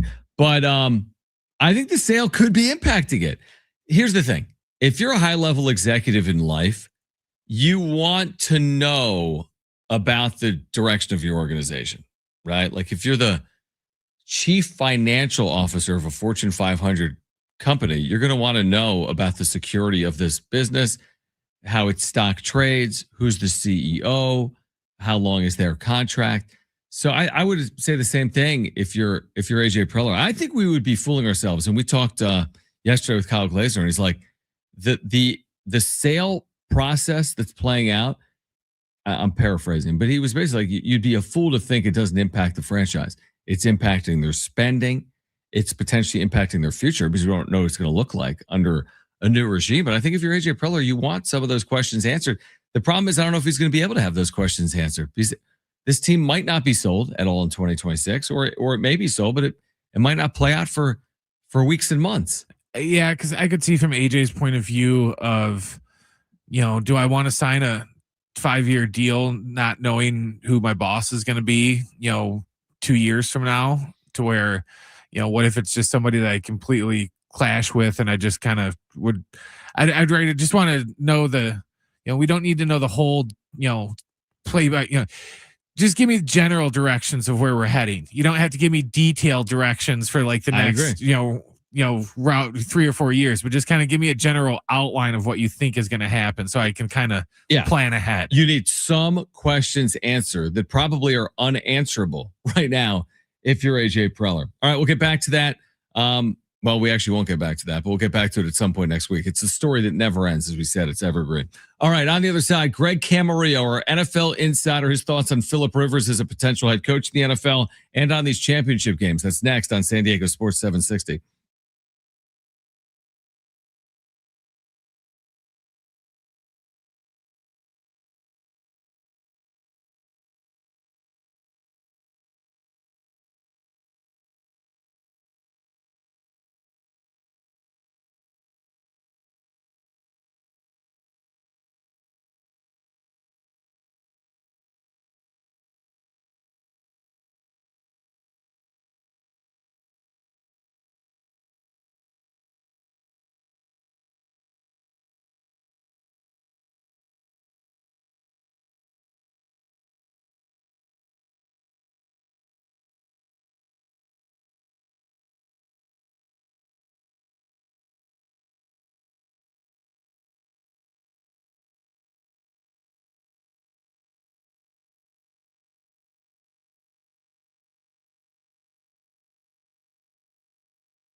This report is sponsored by eBay. The Aztecs are in Vegas getting ready for tomorrow afternoon's game against UNLV. Our pregame coverage will start at noon. John will have the tip after 1 o'clock. And the Bills interviewed Phillip Rivers today for their head coaching position. Rivers, who's never coached at the collegiate or professional level, was interviewed by the team today in Florida. And in NCAA news, D1 leaders approved patches for uniforms in a move that could generate millions to fund athletic departments. Beginning August 1st, D1 teams can place up to 2 patches of no more than 4 square inches on their uniforms for regular season games. Those are in addition to the logos already allowed for the uniform manufacturers. Imagine what you can find on eBay, like a rare hologram trading card that you've become totally obsessed with, shiny like that designer handbag of your dreams. eBay has it. They even have the perfect parts that will fit your car. Millions of finds, each with a story. eBay.